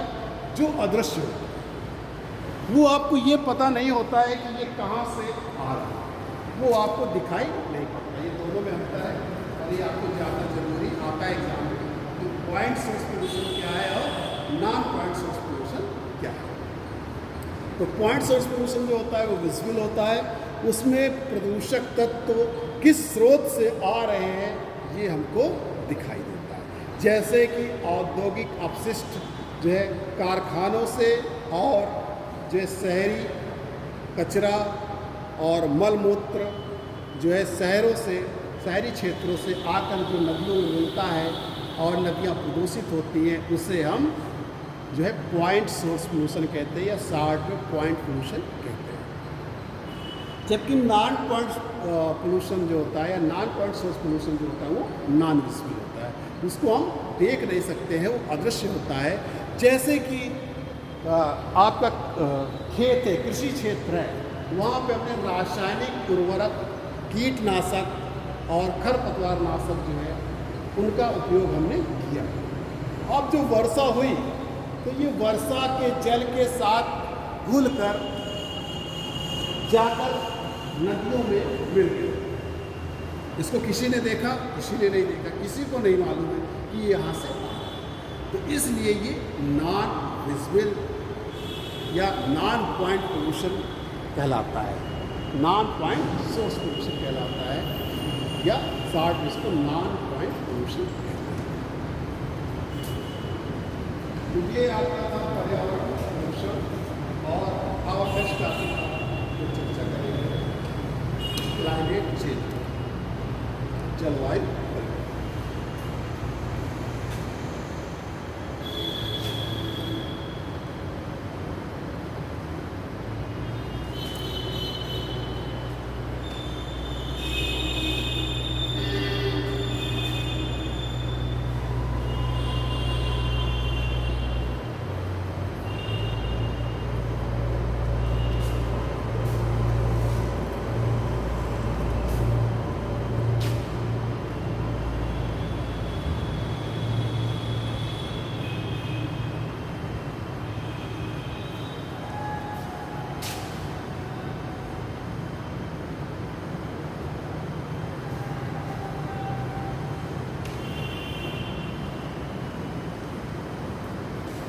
क्लाइमेट चेंज, जलवायु परिवर्तन, इसके अंतर्गत हम चर्चा करेंगे कि क्लाइमेट चेंज क्या है, जलवायु परिवर्तन क्या है और जलवायु परिवर्तन के क्या कारण क्यों जलवायु में परिवर्तन हो रहा है, और फिर इसके बाद चर्चा करेंगे हम इसका प्रभाव क्या पड़ता है, जलवायु परिवर्तन का वैश्विक प्रभाव क्या है, और जलवायु परिवर्तन के समाधान के लिए क्या वैश्विक और भारत के द्वारा क्या प्रयास किए जा रहे हैं, इन बिंदुओं पर हम इस टॉपिक के अंदर चर्चा करेंगे। तो पहले सबसे आप जानिए, अब ये जानिए कि जलवायु परिवर्तन जो है वास्तव में आज पूरे विश्व के सामने जो है बर्निंग इशू है, एक ज्वलंत मुद्दा है जिस पर हमेशा जो है चर्चा होती है। हमेशा इस पर विभिन्न प्रकार के सम्मेलन आयोजित किए जाते हैं और विभिन्न प्रकार की नीतियाँ और कार्य योजनाएँ बनाई। लेकिन इससे पहले हम आपको बता दें कि ये जलवायु आखिरकार क्या है, ये आखिरकार क्लाइमेट क्या है, जलवायु।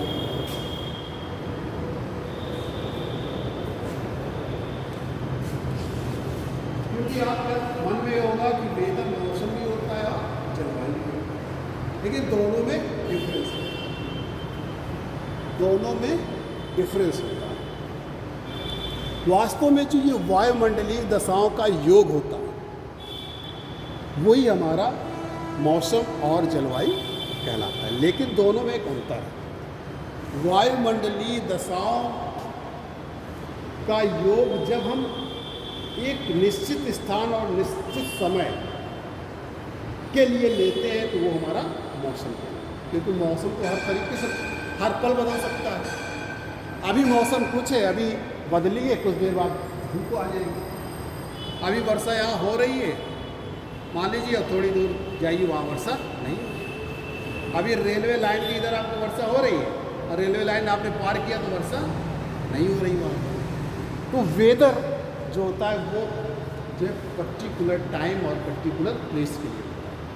और ये जो वायुमंडलीय दशाएं शब्द हमने यूज किया तो ये मुख्य रूप से तत्व होते हैं जो वायुमंडल और वेदर यानी कि मौसम और जलवायु के तत्व एक ही होते हैं, उनमें कोई अंतर नहीं होता। जलवायु और मौसम के जो तत्व हैं वो आपका टेम्परेचर है, तापमान, रेनफॉल, वर्षा, आर्द्रता, ह्यूमिडिटी और विंड ऑफ वेलोसिटी जो वायु का वेग होता है, और जो है जो भी आप चीज़ें देख रहे हैं वो वर्षण है हमारा, प्रेसिपिटेशन, ये सब क्या है वायुमंडल, ये जलवायु और मौसम के तत्व हैं। इन्हीं का योग हमने कहा ना कि वायुमंडलीय दशाओं का योग, यानी कि जो ये तत्व हैं उनका जो योग है वही हमारा मौसम या जलवायु को बताता है। फ़र्क इतना है कि मौसम जो होता है पर्टिकुलर और प्लेस और पर्टिकुलर टाइम के लिए होता है, किसी निश्चित और किसी निश्चित स्थान और निश्चित समय में जो वायुमंडलीय दशाओं का योग होता है उसे हम मौसम कहते हैं, वेदर। मौसम जो होता है शॉर्ट टर्म के लिए होता है, हाँ बस, और जलवायु लॉन्ग टर्म के हाँ लिए। बिल्कुल सही कहा आपने, वही बात हम कह रहे हैं, किसी निश्चित स्थान और निश्चित समय। आप अभी कभी वेदर रिपोर्ट देखिए तो लिखा होगा 10:12:25। ये नहीं मालूम है कि 26वें सेकंड मौसम बदल रहा है।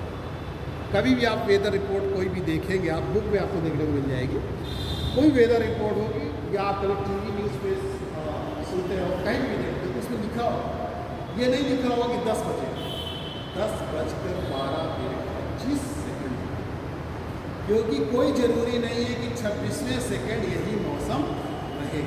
कोई ज़रूरी नहीं है कि रेलवे लाइन के इस पार ऐसा मौसम है तो रेलवे लाइन के उस पार भी वैसा मौसम ही हो। कोई ज़रूरी नहीं है कि bus stop roadways bus stop पर इस तरीके का मौसम है तो वही मौसम जो है कालुका में हो। इसीलिए कहा गया है कि किसी निश्चित स्थान और निश्चित समय के लिए जो वायुमंडलीय दशाओं का जो योग होता है उसे हम मौसम कहते हैं, और ये लघु अवधि का होता है, शॉर्ट ड्यूरेशन का होता है जो। और जलवायु क्या है, वो दीर्घ समय के लिए होता है, यानी कि जो 40 से 50 साल बृहद स्थल और दीर्घ समय में जो वायुमंडलीय दशाओं के योग का औसत होता है उसे हम क्या कहते हैं, जलवायु कहते हैं। अब अगर ये 40 से 50 साल तक इसी तरीके का मौसम हो रहा है, जैसे आपके यहाँ ग्रीष्म ऋतु में वर्षा हो रही है और शीत ऋतु शुष्क रहता है। ग्रीष्म ऋतु में तापमान अधिक है, शीत ऋतु में तापमान कम है। तो ये क्या है, ये आप लॉन्ग टाइम से देखते चले आए हैं। इसीलिए भारत की जलवायु को मानसूनी जलवायु कहा गया, इंडियन क्लाइमेट। भाई भारत का मौसम नहीं कहते, भारत की जलवायु। आप ऐसा नहीं कहेंगे कि बांदा की जलवायु, क्या कहते हैं, बांदा का मौसम। जब भी आप कोई रिपोर्ट बनाते हैं, बांदा का मौसम। तो भारत की जलवायु यानी वो बृहद क्षेत्र के लिए और लाभ आज से जो 40-50 साल जो उम्र में बड़े हैं उनसे भी हम पूछेंगे तो वही भी यही बताएंगे कि ग्रीष्म ऋतु में जो है वर्षा होती है और शीत ऋतु हमारा शुष्क होता है। ये बात अलग है कि वर्षा में परिवर्तन हो सकता है, तापमान में परिवर्तन हो सकता है। पहले अक्टूबर नवंबर में हम जाते थे हम लोग तो देखते थे कि वहाँ पे अक्टूबर नवंबर दीपावली के समय से ही स्वेटर निकलने लगते थे, लोग स्वेटर पहनना शुरू कर देते थे। लेकिन आज कोई नहीं पहनता, आपको दीपावली में कोई स्वेटर, यानी कि उसके तापमान में परिवर्तन होता है। लेकिन जलवायु वही है, आज भी ग्रीष्म ऋतु में वर्षा होती है, ग्रीष्म ऋतु में अधिक तापमान होता है, शीत ऋतु में ठंडक पड़ती है, शीत ऋतु में जो है वर्षा नहीं होती, मानसूनी वर्षा नहीं होती। शीत ऋतु में जो वर्षा होती है वो किसके द्वारा होती है, वेस्टर्न डिस्टर्बेंसेस के द्वारा होती है, पछुआ विक्षोभों के द्वारा होती है, जो केवल उत्तरी भारत में और उष्णकटिबंधीय चक्रवातों से तमिलनाडु के तट पर चूँकि ग्रीष्म ऋतु में वर्षा नहीं होती है, वहाँ लौटते मानसून के समय वर्षा होती है, आपके अक्टूबर लास्ट और नवंबर में। तो इस तरीके से जो जलवायु होती है वो बृहद क्षेत्र और दीर्घ समय में वायुमंडलीय दशाओं के योग का जो औसत होता है उसे हम जलवायु आगे का समझ। अब इसमें परिवर्तन अगर होने लगे, अब अगर इसमें चेंज होने लगे, जैसे आपने चेंज देखा कि ग्रीष्म ऋतु में तापमान अधिक हो रहा है, शीत ऋतु में ठंडक अधिक हो रही है, मौसम में परिवर्तन हो रहा है, जो है वर्षा में अनिश्चितता हो रही है। तो ये किस कारण हो रहा है, यानी कि जलवायु में हमारे परिवर्तन हो रहा है। तो इस तरीके से अब इकट्ठे तो जलवायु परिवर्तन में बहुत समय लगता है। अब मान लीजिए भूमध्य रेखीय क्षेत्र है, वहाँ पर उच्च तापमान और उच्च वर्षा वाला क्षेत्र है, यानी कि उष्ण और आर्द्र जलवायु है, हॉट एंड वेट क्लाइमेट है।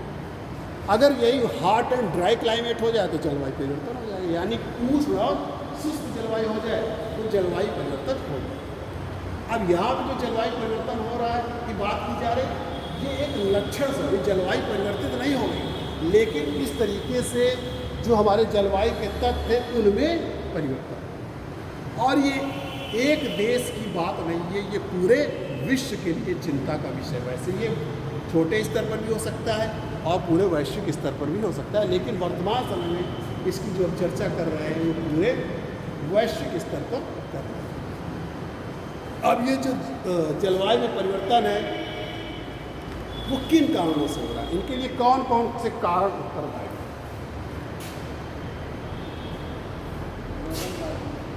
हाँ बता, कौन कौन से कॉजेस हैं, कौन कौन से कारण हैं?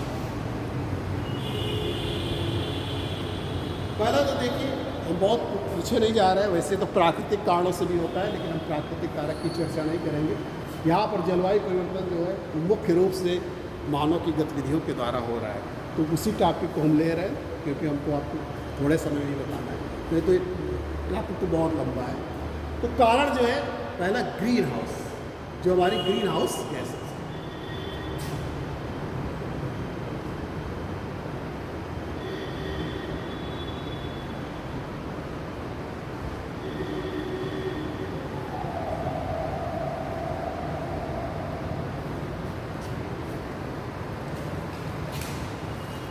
अब आप देखिए जो ग्रीन हाउस गैसें हैं ये ज़रूरी भी है, हमारे यहाँ जो तापमान को, जो वायुमंडल के तापमान को संतुलित यही करती है, जो हमारे ग्रीन हाउस गैसें हैं। लेकिन आजकल क्या है, ग्रीन हाउस गैसों की मात्रा में परिवर्तन है। मुख्य जो ग्रीन हाउस गैसेज है कार्बन डाइऑक्साइड, मीथेन, और आपका CFC कार्बन डाइऑक्साइड, मीथेन और क्लोरोफ्लोरो। आप देखिए कि जैसे जैसे औद्योगिकरण हो रहा, हमारा इंडस्ट्रियलाइजेशन की प्रगति हो रही है, औद्योगिकरण में वृद्धि हो रही है, वैसे वैसे कारखानों से निकलने वाली कार्बन डाइऑक्साइड जो है वायुमंडल में जाकर कार्बन डाइऑक्साइड की मात्रा को क्या कर रही है, बढ़ा रही है, जो हमारे ग्लोबल वार्मिंग का मुख्य कारण है। और क्लाइमेट चेंज, जलवायु परिवर्तन का एक मुख्य सूचक भी क्या है, ग्लोबल वार्मिंग, यानी कि वायुमंडल जो हमारे ग्लोब में तापमान में वृद्धि हो रही है, वो हमारे जलवायु परिवर्तन का एक सूचक है या उसका एक प्रभाव है। तो कार्बन डाइऑक्साइड की जो मात्रा है वो लगातार बढ़ती जा रही है ड्यू टू रैपिड इंडस्ट्रियलाइजेशन, जो हमारी औद्योगिक प्रगति हो रही है, औद्योगिक की प्रगति से हो रहा है, तो उससे निकलने वाली जो कार्बन डाइऑक्साइड गैस है वो वायुमंडल में जाकर जो उसकी एक उचित मात्रा होनी चाहिए, संतुलित मात्रा होनी चाहिए, उस पर जाकर वृद्धि करे। जो हमने बताया कि जो उसकी मात्रा होनी चाहिए उससे 30% वर्तमान समय में अधिक कार्बन डाइऑक्साइड है, जो आने वाले सूर्य की किरणों को रोकती है, जो आने वाली सूर्य की किरणों के लिए तो पारदर्शी है, लेकिन सतह से जाने वाली पार्थिव विकिरण जो है, टेरेस्ट्रियल रेडिएशन है, लॉन्गर रेडिएशन जो होते हैं, उनके लिए वो अपारदर्शी, उनको उस पार नहीं जाने देती है और फिर से पृथ्वी की सतह पर वापस कर देती है, जिससे हमारे ग्लोब का टेम्परेचर बढ़ रहा है, जिससे ग्लोबल वार्मिंग की समस्या। इसी तरीके से मीथेन, आपका मीथेन जो जैविक अपघटन होते हैं, जीवों के जो अपघटन होते हैं, उनसे सबसे ज़्यादा मीथेन गैस कम होती है और ये जाकर वायुमंडल में इसकी मात्रा ग्रीन हाउस। क्लोरोफ्लोरोकार्बन है, क्लोरोफ्लोरोकार्बन है जो हम रेफ्रिजरेटर यूज कर रहे हैं, एयर कंडीशन यूज कर रहे हैं, इनसे जो निकलने वाली क्लोरीन फ्लोरीन गैसेज है, मुख्य रूप से तो क्लोरीन गैस बताई जाती है, ये जाकर ओजोन को डिप्लेट कर रही है, हमारी ओजोन की जो परत है उसका क्षरण कर रही है, यानी कि उसका जो कंसंट्रेशन है, उसकी सांद्रता है, उसको कम कर रही है, जिससे जो है सूर्य की पराबैंगनी किरणों की आने की संभावना बढ़ जाती है, वो भी तापमान को हमारे बढ़ाएगी। तो ये ग्रीन हाउस गैसेज है। दूसरा हमारा औद्योगिकरण,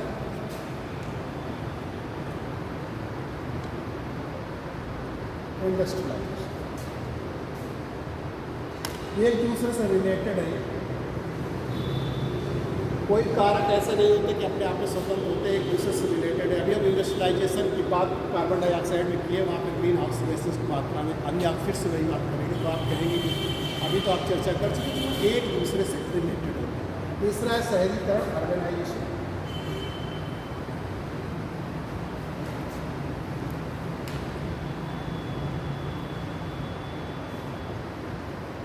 औद्योगिकरण में वही बात है, जैसे जैसे उद्योगों का विस्तार हो रहा है, वैसे वैसे हमारे जो वन संपदा है, फॉरेस्ट है, उनमें भी कमी हो रही है, और जैसे जैसे उद्योग हमारे बढ़ रहे हैं, वैसे वैसे कार्बन डाइऑक्साइड की मात्रा भी बढ़ रही है, क्योंकि पूरा वैश्विक देश चाहता है कि हम अधिक औद्योगिक प्रगति कर लें। जैसे USA है और चाइना है, संयुक्त राज्य अमेरिका है और चाइना सबसे ज़्यादा कार्बन डाइऑक्साइड जो छोड़ने वाले देश है, यानी कि सबसे ज़्यादा कार्बन डाइऑक्साइड विसर्जन करते हैं। तो जैसे जैसे औद्योगिकरण होगा, उद्योगों में प्रगति होगी, अधिक उद्योग लगेंगे, वैसे वैसे कार्बन डाइऑक्साइड की मात्रा वायुमंडल में अधिक होती जाती है। शहरीकरण, अर्बनाइजेशन, जैसे जैसे नगरीकरण हो रहा है, हमने आपको कल भी एग्जाम्पल दिया था कि जब तक पुराना बाईपास था तब तक यहाँ पर आबादी आपको देखने को मिल रही थी। अब इसके बाद जब नया बाईपास बन गया, वहाँ तक आबादी मिल गई। उससे क्या है, कृषि क्षेत्र, वन क्षेत्र सब क्या होता जा रहा है, सिकुड़ता जा रहा है। वन पहले यहाँ पे क्या थे, वन थे, जंगल थे, पेड़ पौधे थे, कृषि क्षेत्र था, लेकिन वो सब क्या है, आदिवासी क्षेत्र में बदलता है। अब जब वन नहीं रहेंगे, कार्बन डाइऑक्साइड का क्या करते हैं, कार्बन ऑक्साइड का एब्जॉर्प्शन करते हैं, अवशोषण करते हैं, कार्बन डाइऑक्साइड को अवशोषित करते हैं पेड़ पौधे। तो कार्बन, जब पेड़ पौधे नहीं रहेंगे तो कार्बन डाइऑक्साइड का जो अवशोषण होगा वो कम होगा और उनसे वायुमंडल में जो है कार्बन डाइऑक्साइड की मात्रा बढ़ेगी, जिससे हमारा फिर से वही कार्बन डाइऑक्साइड गैस की मात्रा बढ़ने से ग्लोबल वार्मिंग की समस्या बढ़ेगी। तो ये ग्रीन हाउस गैसेज हो गई, औद्योगिकरण हो गया, शहरीकरण हो गया और वनोन्मूलन, यानी कि जो हम वन डिफॉरेस्टेशन कर रहे हैं, वन नाश कर रहे हैं।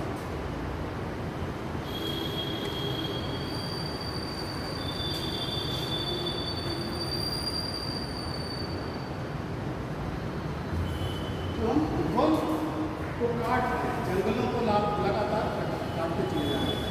पहले देखिए कि जो हमारे पर्वतीय क्षेत्र थे वो अछूते थे, वहाँ पर मानव नहीं पहुँच रहा था, लेकिन अब उसको टूरिस्ट प्लेस बनाने के लिए, यानी कि टूरिस्ट इंडस्ट्रीज़ के विकास के लिए वहाँ पर भी पहुँच गए हैं और वहाँ पर भी पेड़ों को काट रहे हैं और पेड़ को काट कर जो है सड़क बनाने का प्रयास कर रहे हैं। इसी तरीके से जब बड़े बड़े डैम बनाए जाते हैं, बांध बनाए जाते हैं, तो उनसे भी क्या होता है, बहुत बड़े क्षेत्र में जो है वनों का कटाव होता है। तो इस तरीके से या जो हमारी कमर्शियल एक्टिविटीज़ है, जैसे पैकिंग हो रही, सेब की पैकिंग हो रही है और फलों की पैकिंग हो रही है, उसके लिए जो पेटियाँ बनाई जा रही हैं, किससे बनाई गई, लकड़ियों से बनाई जा रही है। तो इस तरीके से व्यावसायिक कार्यों के लिए और जो हमारी निर्माण कार्य है, जो विभिन्न प्रकार के हम निर्माण कर रहे हैं, उनके कार्यों में जो है, उनके कार्यों की वजह से वनों को अधिक मात्रा में काटा जाता है। इसलिए जब वन नहीं रहेंगे तो कार्बन डाइऑक्साइड का अधिक अवशोषण हो नहीं पाएगा। जब अधिक अवशोषण नहीं होगा तो कार्बन डाइऑक्साइड की मात्रा अपने आप वायुमंडल में बढ़ती जाएगी। अब देखिए इसके प्रभाव क्या है, जलवायु परिवर्तन के प्रभाव।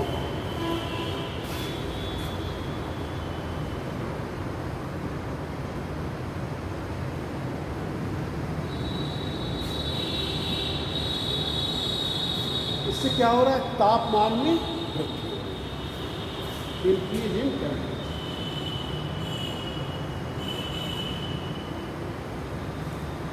ये अभी हमने आपको चर्चा किया है कि जैसे वायुमंडल में जो ग्रीन हाउस गैसेज हैं, उनमें जब कार्बन डाइऑक्साइड की मात्रा बढ़ती जाती है तो उससे क्या होता है, काउंटर रेडिएशन, यानी कि सूर्य की जो किरणें आ रही हैं वो तो आ जाती हैं, लेकिन जो लॉन्गर रेडिएशन होता है, यानी कि जो पृथ्वी की पार्थिव विकिरण होती है, उससे जाने वाली जो दीर्घ तरंगें होती हैं वो वापस नहीं जा पाती हैं। वो उनको कार्बन डाइऑक्साइड की परत रोक देती है और फिर से नीचे वापस भेज देती है, जिससे हमारे तापमान में वृद्धि हो रही है। जिसको हमने बताया कि 19वीं सदी के अंत से अब तक ये 0.9 डिग्री सेंटीग्रेड तापमान में वृद्धि हो चुकी है।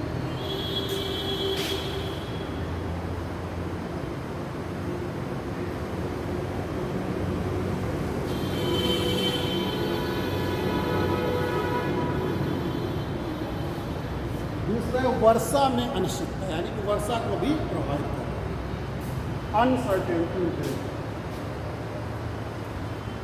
या परिवर्तनशीलता, वेरिएटी।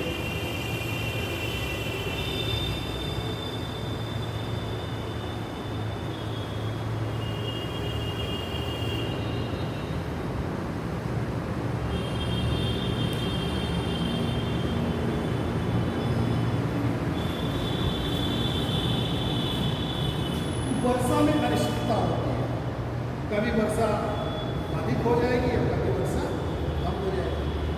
जिसका कारण क्या है, आप जानते हैं कि जैसे मानसूनी पवनें, मानसूनी हवाएं हैं, तो ये जब उच्च वायुदाब का केंद्र स्थापित होता है, क्योंकि हमारी हवाएं कैसे चलती हैं, उच्च वायुदाब से जो है निम्न वायुदाब की ओर चलती है। तो अधिक तापमान होगा तो निम्न वायुदाब जो है अधिक निम्न वायुदाब का केंद्र जो है स्थापित होगा। इसी तरीके से अब ये जो तापमान है, तापमान में जो परिवर्तन होता है तो उससे जो वायुदाब के केंद्र होते हैं वो उनमें जो अनिश्चितता पैदा हो जाती है। कभी क्या कहते हैं, बड़े उच्च दाब वाले केंद्र बन जाते हैं, कहीं निम्न दाब वाले केंद्र बन जाते हैं, कभी किसी मौसम में बनते हैं। तो टेम्परेचर में परिवर्तन होने से वायु दाब के जो केंद्र होते हैं उनमें भी परिवर्तन हो जाता है, जिससे कि हमारी वर्षा में अनिश्चितता होती है। फिर तीसरा है इसमें समुद्र जल, जो हमारा सी लेवल है उसमें, यानी कि समुद्र के जल स्तर में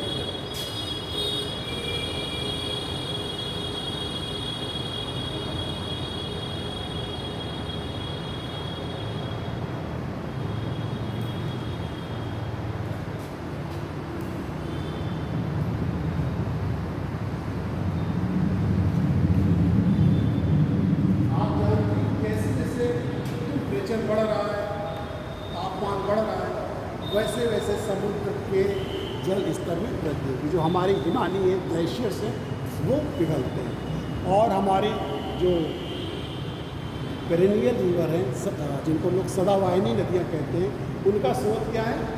ग्लेशियर। दो तरीके की नदियाँ होती हैं, एक सीजनल होती है, एक पेरेनियल रिवर होती है, जिसे हम लोग सदा नीरा कहते हैं, और दूसरे को सीजनल मौसमी नदियाँ कहते हैं। वो बरसात के पानी पर डिपेंड रहती है। वर्षा जब होती है तो उनमें जल रहता है, और अगर वर्षा नहीं हुई, वर्षा कम हुई तो उनमें जल नहीं रहता है।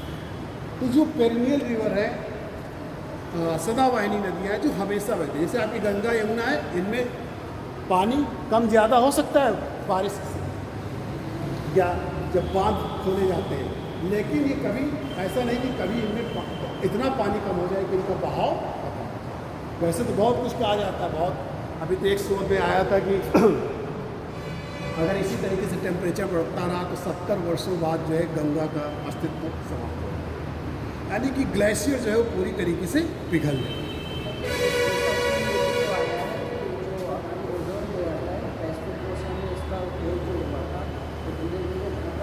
हाँ, अब उसके लिए कार्य किए जा रहे हैं, तो धीरे धीरे बढ़ रहा है। इनमें अभी जो सम्मेलन हुआ था साउथ अफ्रीका में, तो वो उसमें ये हुआ था कि धीरे धीरे जो है अब पहले से ओजोन लेयर सुधर रही है।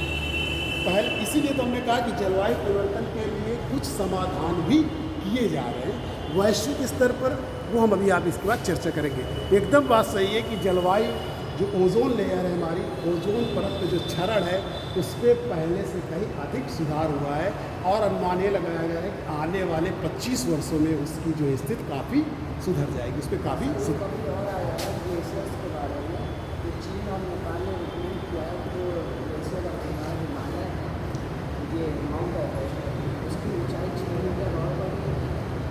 ऊंचाई जैसे बढ़ने लगती है। आप तो नीचे के जो इंडोजेनेटिक फोर्सेज होते हैं वो हमेशा कार्य करते हैं। इंडोजेनेटिक फोर्सेज जो होते हैं, अंतर जात जो बल होते हैं, वो दो दिशाओं में काम करते हैं, एक अपवर्ड डायरेक्शन में, एक जो है क्षैतिज हॉरिजॉन्टल डायरेक्शन में काम करते हैं।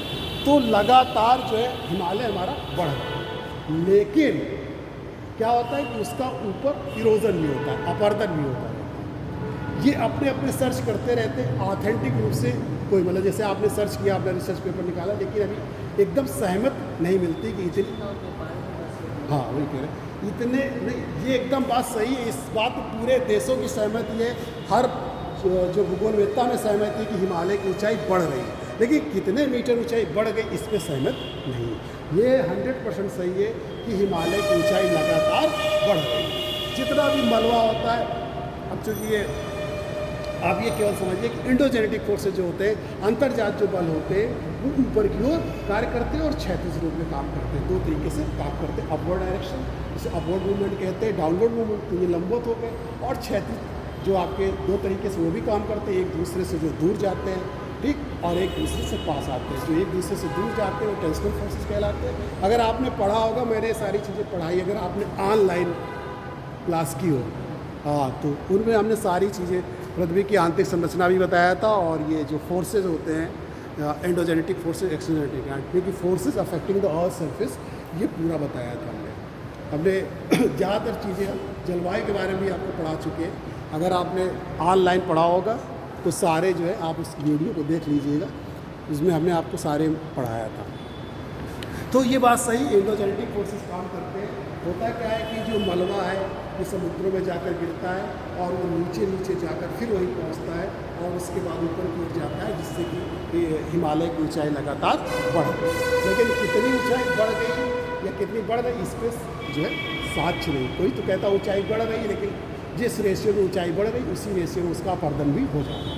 लेकिन ये बात 100% फैक्ट है, सही है 100% कि हिमालय की लगातार ऊंचाई बढ़ रही है ड्यू टू इंडोजेनेटिक फोर्सेस जो अपवर्ड डायरेक्शन में बढ़ रही है। तो ग्लेशियर के पिघलने से जो है हमारे समुद्र के जल स्तर में जो है वृद्धि हो रही है। फिर इसके बाद जो है आप देखिए कि इसका मानव पर जो है बुरा प्रभाव पड़ रहा है, मानव के स्वास्थ्य पर बुरा प्रभाव पड़ रहा है। अधिक तापमान होगा, ठीक, और ये जो ओजोन लेयर की डिप्लेशन है, ओजोन क्षरण है, इससे जो है मानव पर विभिन्न प्रकार के जो होते हैं वो रोग उत्पन्न हो जाते हैं, यानी कि मानव के स्वास्थ्य पर ये प्रतिकूल प्रभाव डालते हैं।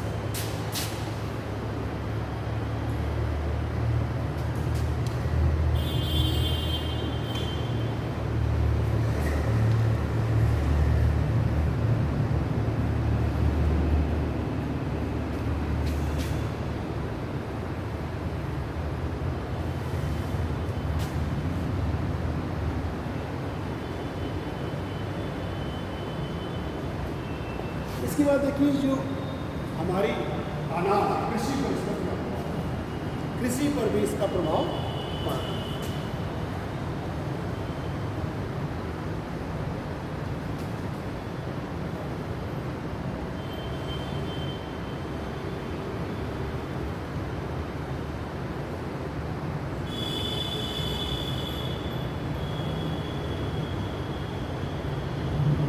एडवर्स इफेक्ट ऑन एग्रीकल्चर, कृषि पर प्रभाव होता है।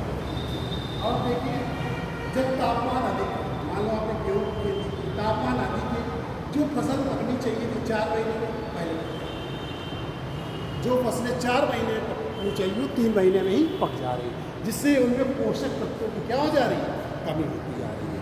इसी तरीके से ये देखा गया जो इनमें पाए जाने वाले तत्व हैं उनमें परिवर्तन पाया जाता है। जैसे जिंक है, जिंक में देखा गया कि लगभग 4 से 13% परिवर्तन पाया जाता है। आयरन है उससे 5 से 8% परिवर्तन पाया जाता है।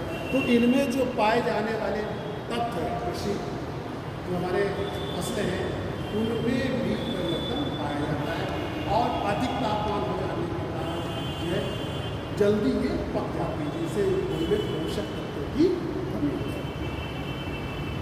अब आप इसमें नेक्स्ट देखिए कि क्या इसके समाधान है, वैश्विक स्तर पर इसकी क्या समाधान दिए जा रहे हैं।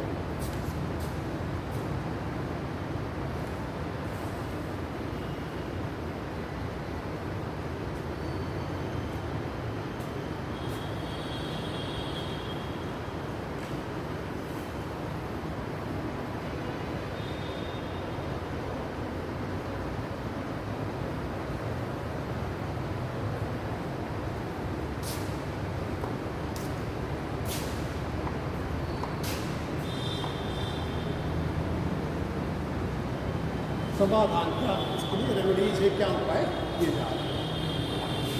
पहले तो जो हमारा एक IPCC है, inter government panel on Climate change,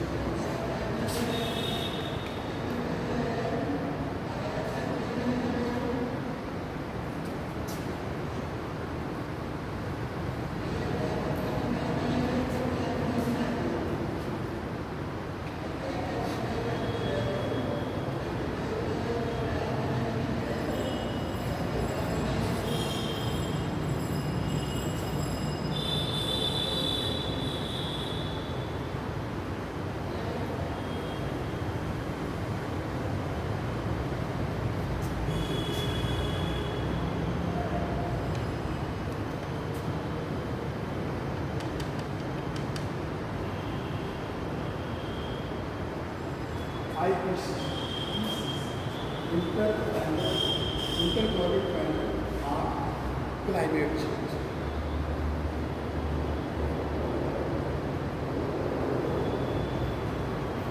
ये वास्तव में ये जो संस्था है ये यूनाइटेड नेशन की संस्था है, हमारे संयुक्त राष्ट्र संस्था है।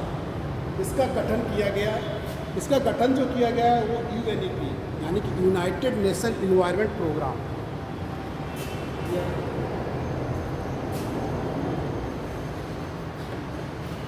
UNEP United Nation Environment Programme. हाँ, ये 1988 में, हम बता रहे हैं आगे। UNEP और वर्ल्ड मेट्रोलॉजिकल डिपार्टमेंट जो ऑर्गेनाइजेशन है यानी कि विश्व मौसम जो संगठन है और यूनाइटेड नेशन इन्वायरमेंट संयुक्त राष्ट्र पर्यावरण कार्यक्रम।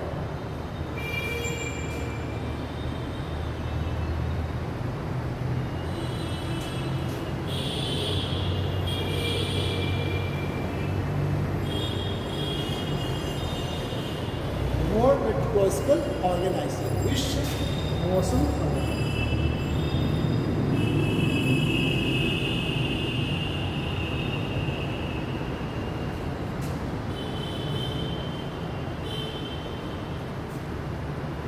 ये पूरे विश्व का मौसम है। तो वास्तव में जो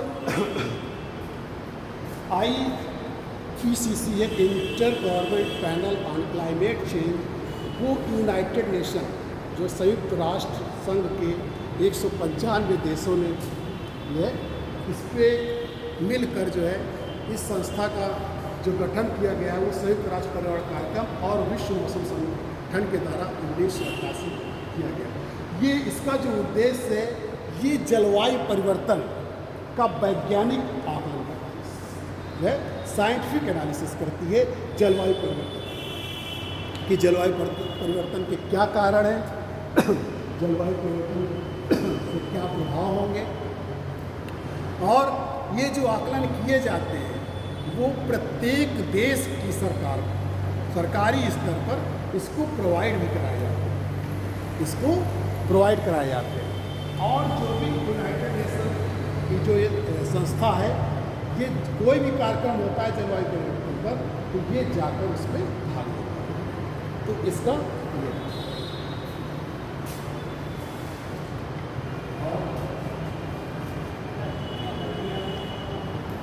world meteorological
UNFCCC United Nation Framework Conference on Climate Change.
United Nation framework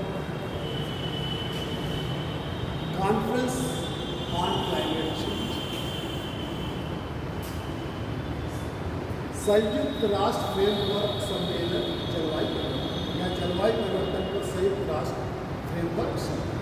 sir इसका मुख्यालय कहाँ है? ये तो यूनाइटेड नेशन का ही बनाया गया है, संयुक्त राष्ट्र संघ का ही बनाया गया है।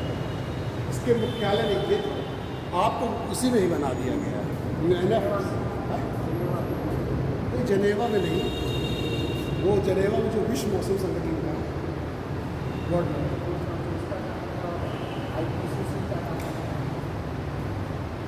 ये दरअसल उसी की संस्थाएं हैं यूनाइटेड नेशन। तो ये एक कार्यदल है जो कार्य करे। तो फिर अगर मैं इसका ऑफिस बोलूँ तो फिर जिनेवा में ही है, तो फिर संयुक्त राष्ट्र का जिनेवा में स्विट्जरलैंड में, तो इसका भी बन सकता है। आप जो है वास्तव में क्या कार्य कर रहा है, यहाँ में ये है कि वो क्या कार्य कर रहा है, तो ये संयुक्त राष्ट्र के अधीन ही कार्य। तो ये संयुक्त राष्ट्र फ्रेमवर्क जो बनाया गया सम्मेलन जो बना हुआ जलवायु परिवर्तन पर, वो वास्तव में जो 1992 में रियो डी जेनेरो सम्मेलन, रियो डी जेनेरो सम्मेलन जिसे हम लोग अर्थ सम्मेलन भी कहते हैं, पृथ्वी सम्मेलन भी कहते हैं, वो तो उसी पे ये सहमति बनी। और 1994 में जो है सहमति बनी, और वास्तव में इसने कार्य करना 1995 में।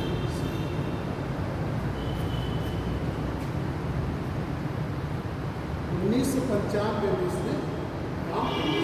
1992 में जब अर्थ समिट हुई तो जो हमारे जलवायु परिवर्तन है उस पर नए सिरे से कार्य करने के लिए, मतलब वो धारणा योजना पुरानी हो चुकी है, तो अब इस पर क्या कार्य किया जाए, नए सिरे से काम किया जाए। इसके लिए United Nation Framework Conference on Climate change, और इस पर जो सहमत बनी जाकर 1994 देशों, इसमें जो देशों के प्रतिनिधियों ने साइन किया वो 1994 में किया, और उसने 1995 से अपना काम करना शुरू किया।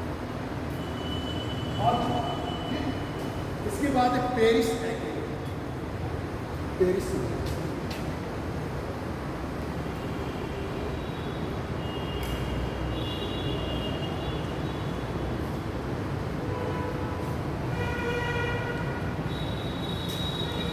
इस 2015 में पेरिस एग्रीमेंट 2015, ये चर्चा में नहीं है सर, हाँ ये चर्चा में है।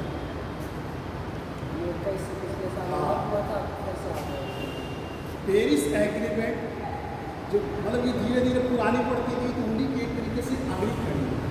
पेरिस के जो सम्मेलन हुआ जलवायु परिवर्तन पर, तो उसमें से कई देश सामने आए, और मतलब ये कहा गया कि जो अभी तक कार्य योजनाएँ बन रही थी उनका सही ढंग से क्रियान्वयन नहीं हो पा रहा, ना उनका हमको कोई बहुत रिजल्ट देखने को मिल रहा है। तो 2015 में जो है जलवायु परिवर्तन लेकर एग्रीमेंट किया गया। इसी में आगे जो जैसे ये यूनाइटेड है, तो ये समय समय पर, जैसे मुख्य रूप से जब ये 97 आया जो क्योटो सम्मेलन हुआ था ग्रीन हाउस गैसेज को लेकर, तो इसी के जो United Nation Framework conference climate change है, इसी के तत्वाधान में 1997 क्योटो कॉन्फ्रेंस। इसको थोड़ा सा एक्सप्लेन कर देंगे क्योटो प्रोटोकॉल को एक्सप्लेन कर देंगे। हाँ, क्योटो प्रोटोकॉल जो है आपका जापान के क्योटो शहर में हुआ था, और उसी पे जो आपके ग्रीन हाउस गैसेज जो होती है उनमें कमी लाने के लिए जो वहाँ पर बैठक हुई, सम्मेलन हुई, वो एक तरीके से कार्बन डाइऑक्साइड की मात्रा के लिए जो ग्लोबल वार्मिंग थी, तो वो ग्लोबल वार्मिंग के लिए हुआ। इसी तरह मॉन्ट्रियल प्रोटोकॉल जो हुआ था वो ओजोन लेयर के लिए हुआ। तो पेरिस समझौता 2015 जो है 2015 में किया गया, और यहाँ पर जो क्लाइमेट चेंज के लिए लोग थे, जो देश भाग लिए थे, उनके बीच में, उस देशों के बीच में जो सहमत बनी वो जलवायु परिवर्तन को लेकर बनी।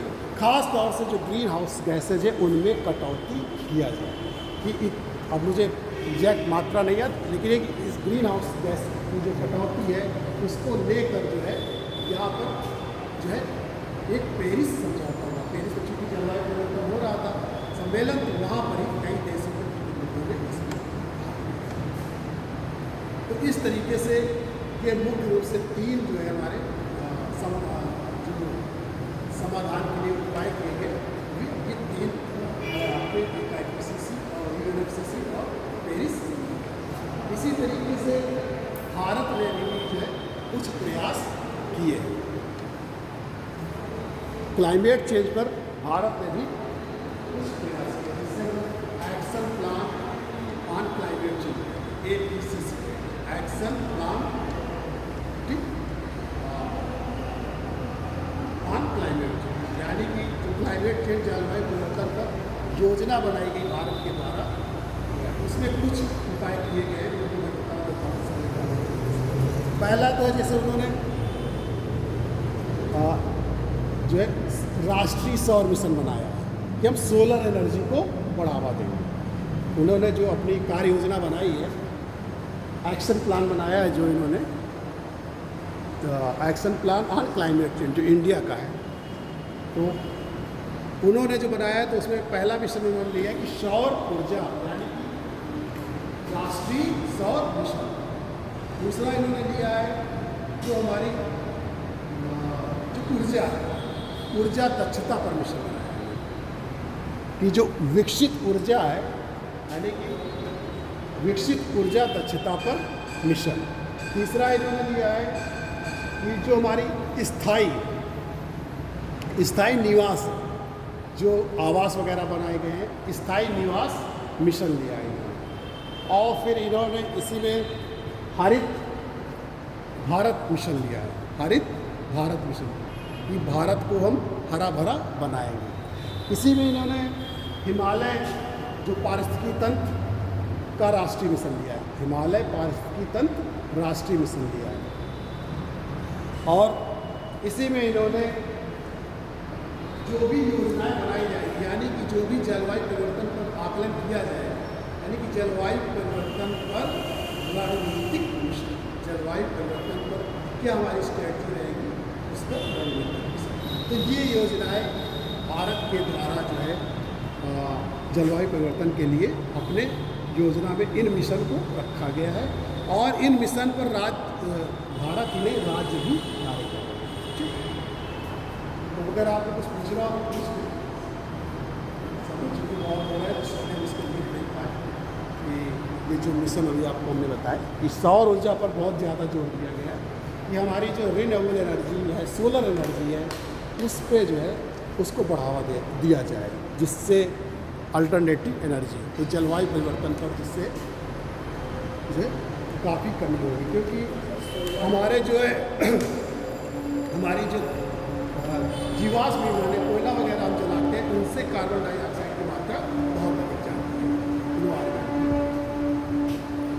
ठीक, सबसे ज़्यादा प्रोडक्शन कम करना चाहिए।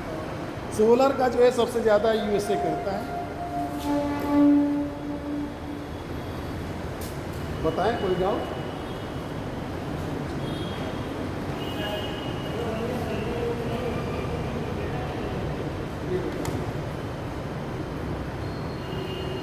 जो नॉर्मल बातचीत में जो बात करते हैं वो 6 डेसिबल होती है, 60 डेसिबल होती है जो हमारी सामान्य बातचीत में होती है। फिर इसके ऊपर जो होता है तो वो नॉइज पोल्यूशन के रूप में आ जाती है। हाँ, जो आपको 60 डेसिबल 60 डेसिबल 60 डेसिबल ध्वनि की जो इकाई होती है, ध्वनि को नापने की इकाई तीव्रता की वो डेसिबल होती है। और जो हम सामान्य बातचीत करते हैं उसमें 60 डेसिबल 60 डेसिबल जो है, हाँ, वो ध्वनि की तीव्रता है। फिर इसके बाद जो एक कारखाना वगैरह सरकार 90-95 हो जाती है। ऐसे बताया जाए तो 20 से शायद नहीं, वो तो श्रव्य तरंगे होती है, वो तो आवृत्ति है। आवृत्ति की बात अलग है, डेसिबल उसकी मापने की इकाई अलग है, तीव्रता को मापने की इकाई आती है और वो उसकी आवृत्ति है। वो उसकी आवृत्ति है, फ्रिक्वेंसी है, और ये इसकी कितनी मतलब किस लाउडिंग की इंटेंसिटी क्या हो। हाँ, ये लाउडिंग की इंटेंसिटी है कि कितनी तीव्र गति से बोल रहे हैं। और वो जो तरंगे आप बता रहे हैं, इस तरफ जो तरंगे परासर, वो आवृत्ति होती है, इतनी आवृत्ति से जो तरंगे होती हैं वो हमें, हाँ, आवृत्ति को नापते हैं। आवृत्ति और किसी चीज़ की लाउड इंटेंसिटी दोनों अलग अलग बात है। हाँ, जो लाउड इंटेंसिटी, जो उसकी तीव्रता होती है, आवाज़ की जो तीव्रता नापते हैं, कितनी तेज़ आप बोल रहे हैं, उसको जो है डेसिबल में नापते हैं। और वो जो आवृत्ति होती है, हर्ट्ज में उसकी आवृत्ति, फ्रिक्वेंसी जानते हैं, फ्रिक्वेंसी कितनी बार, ठीक।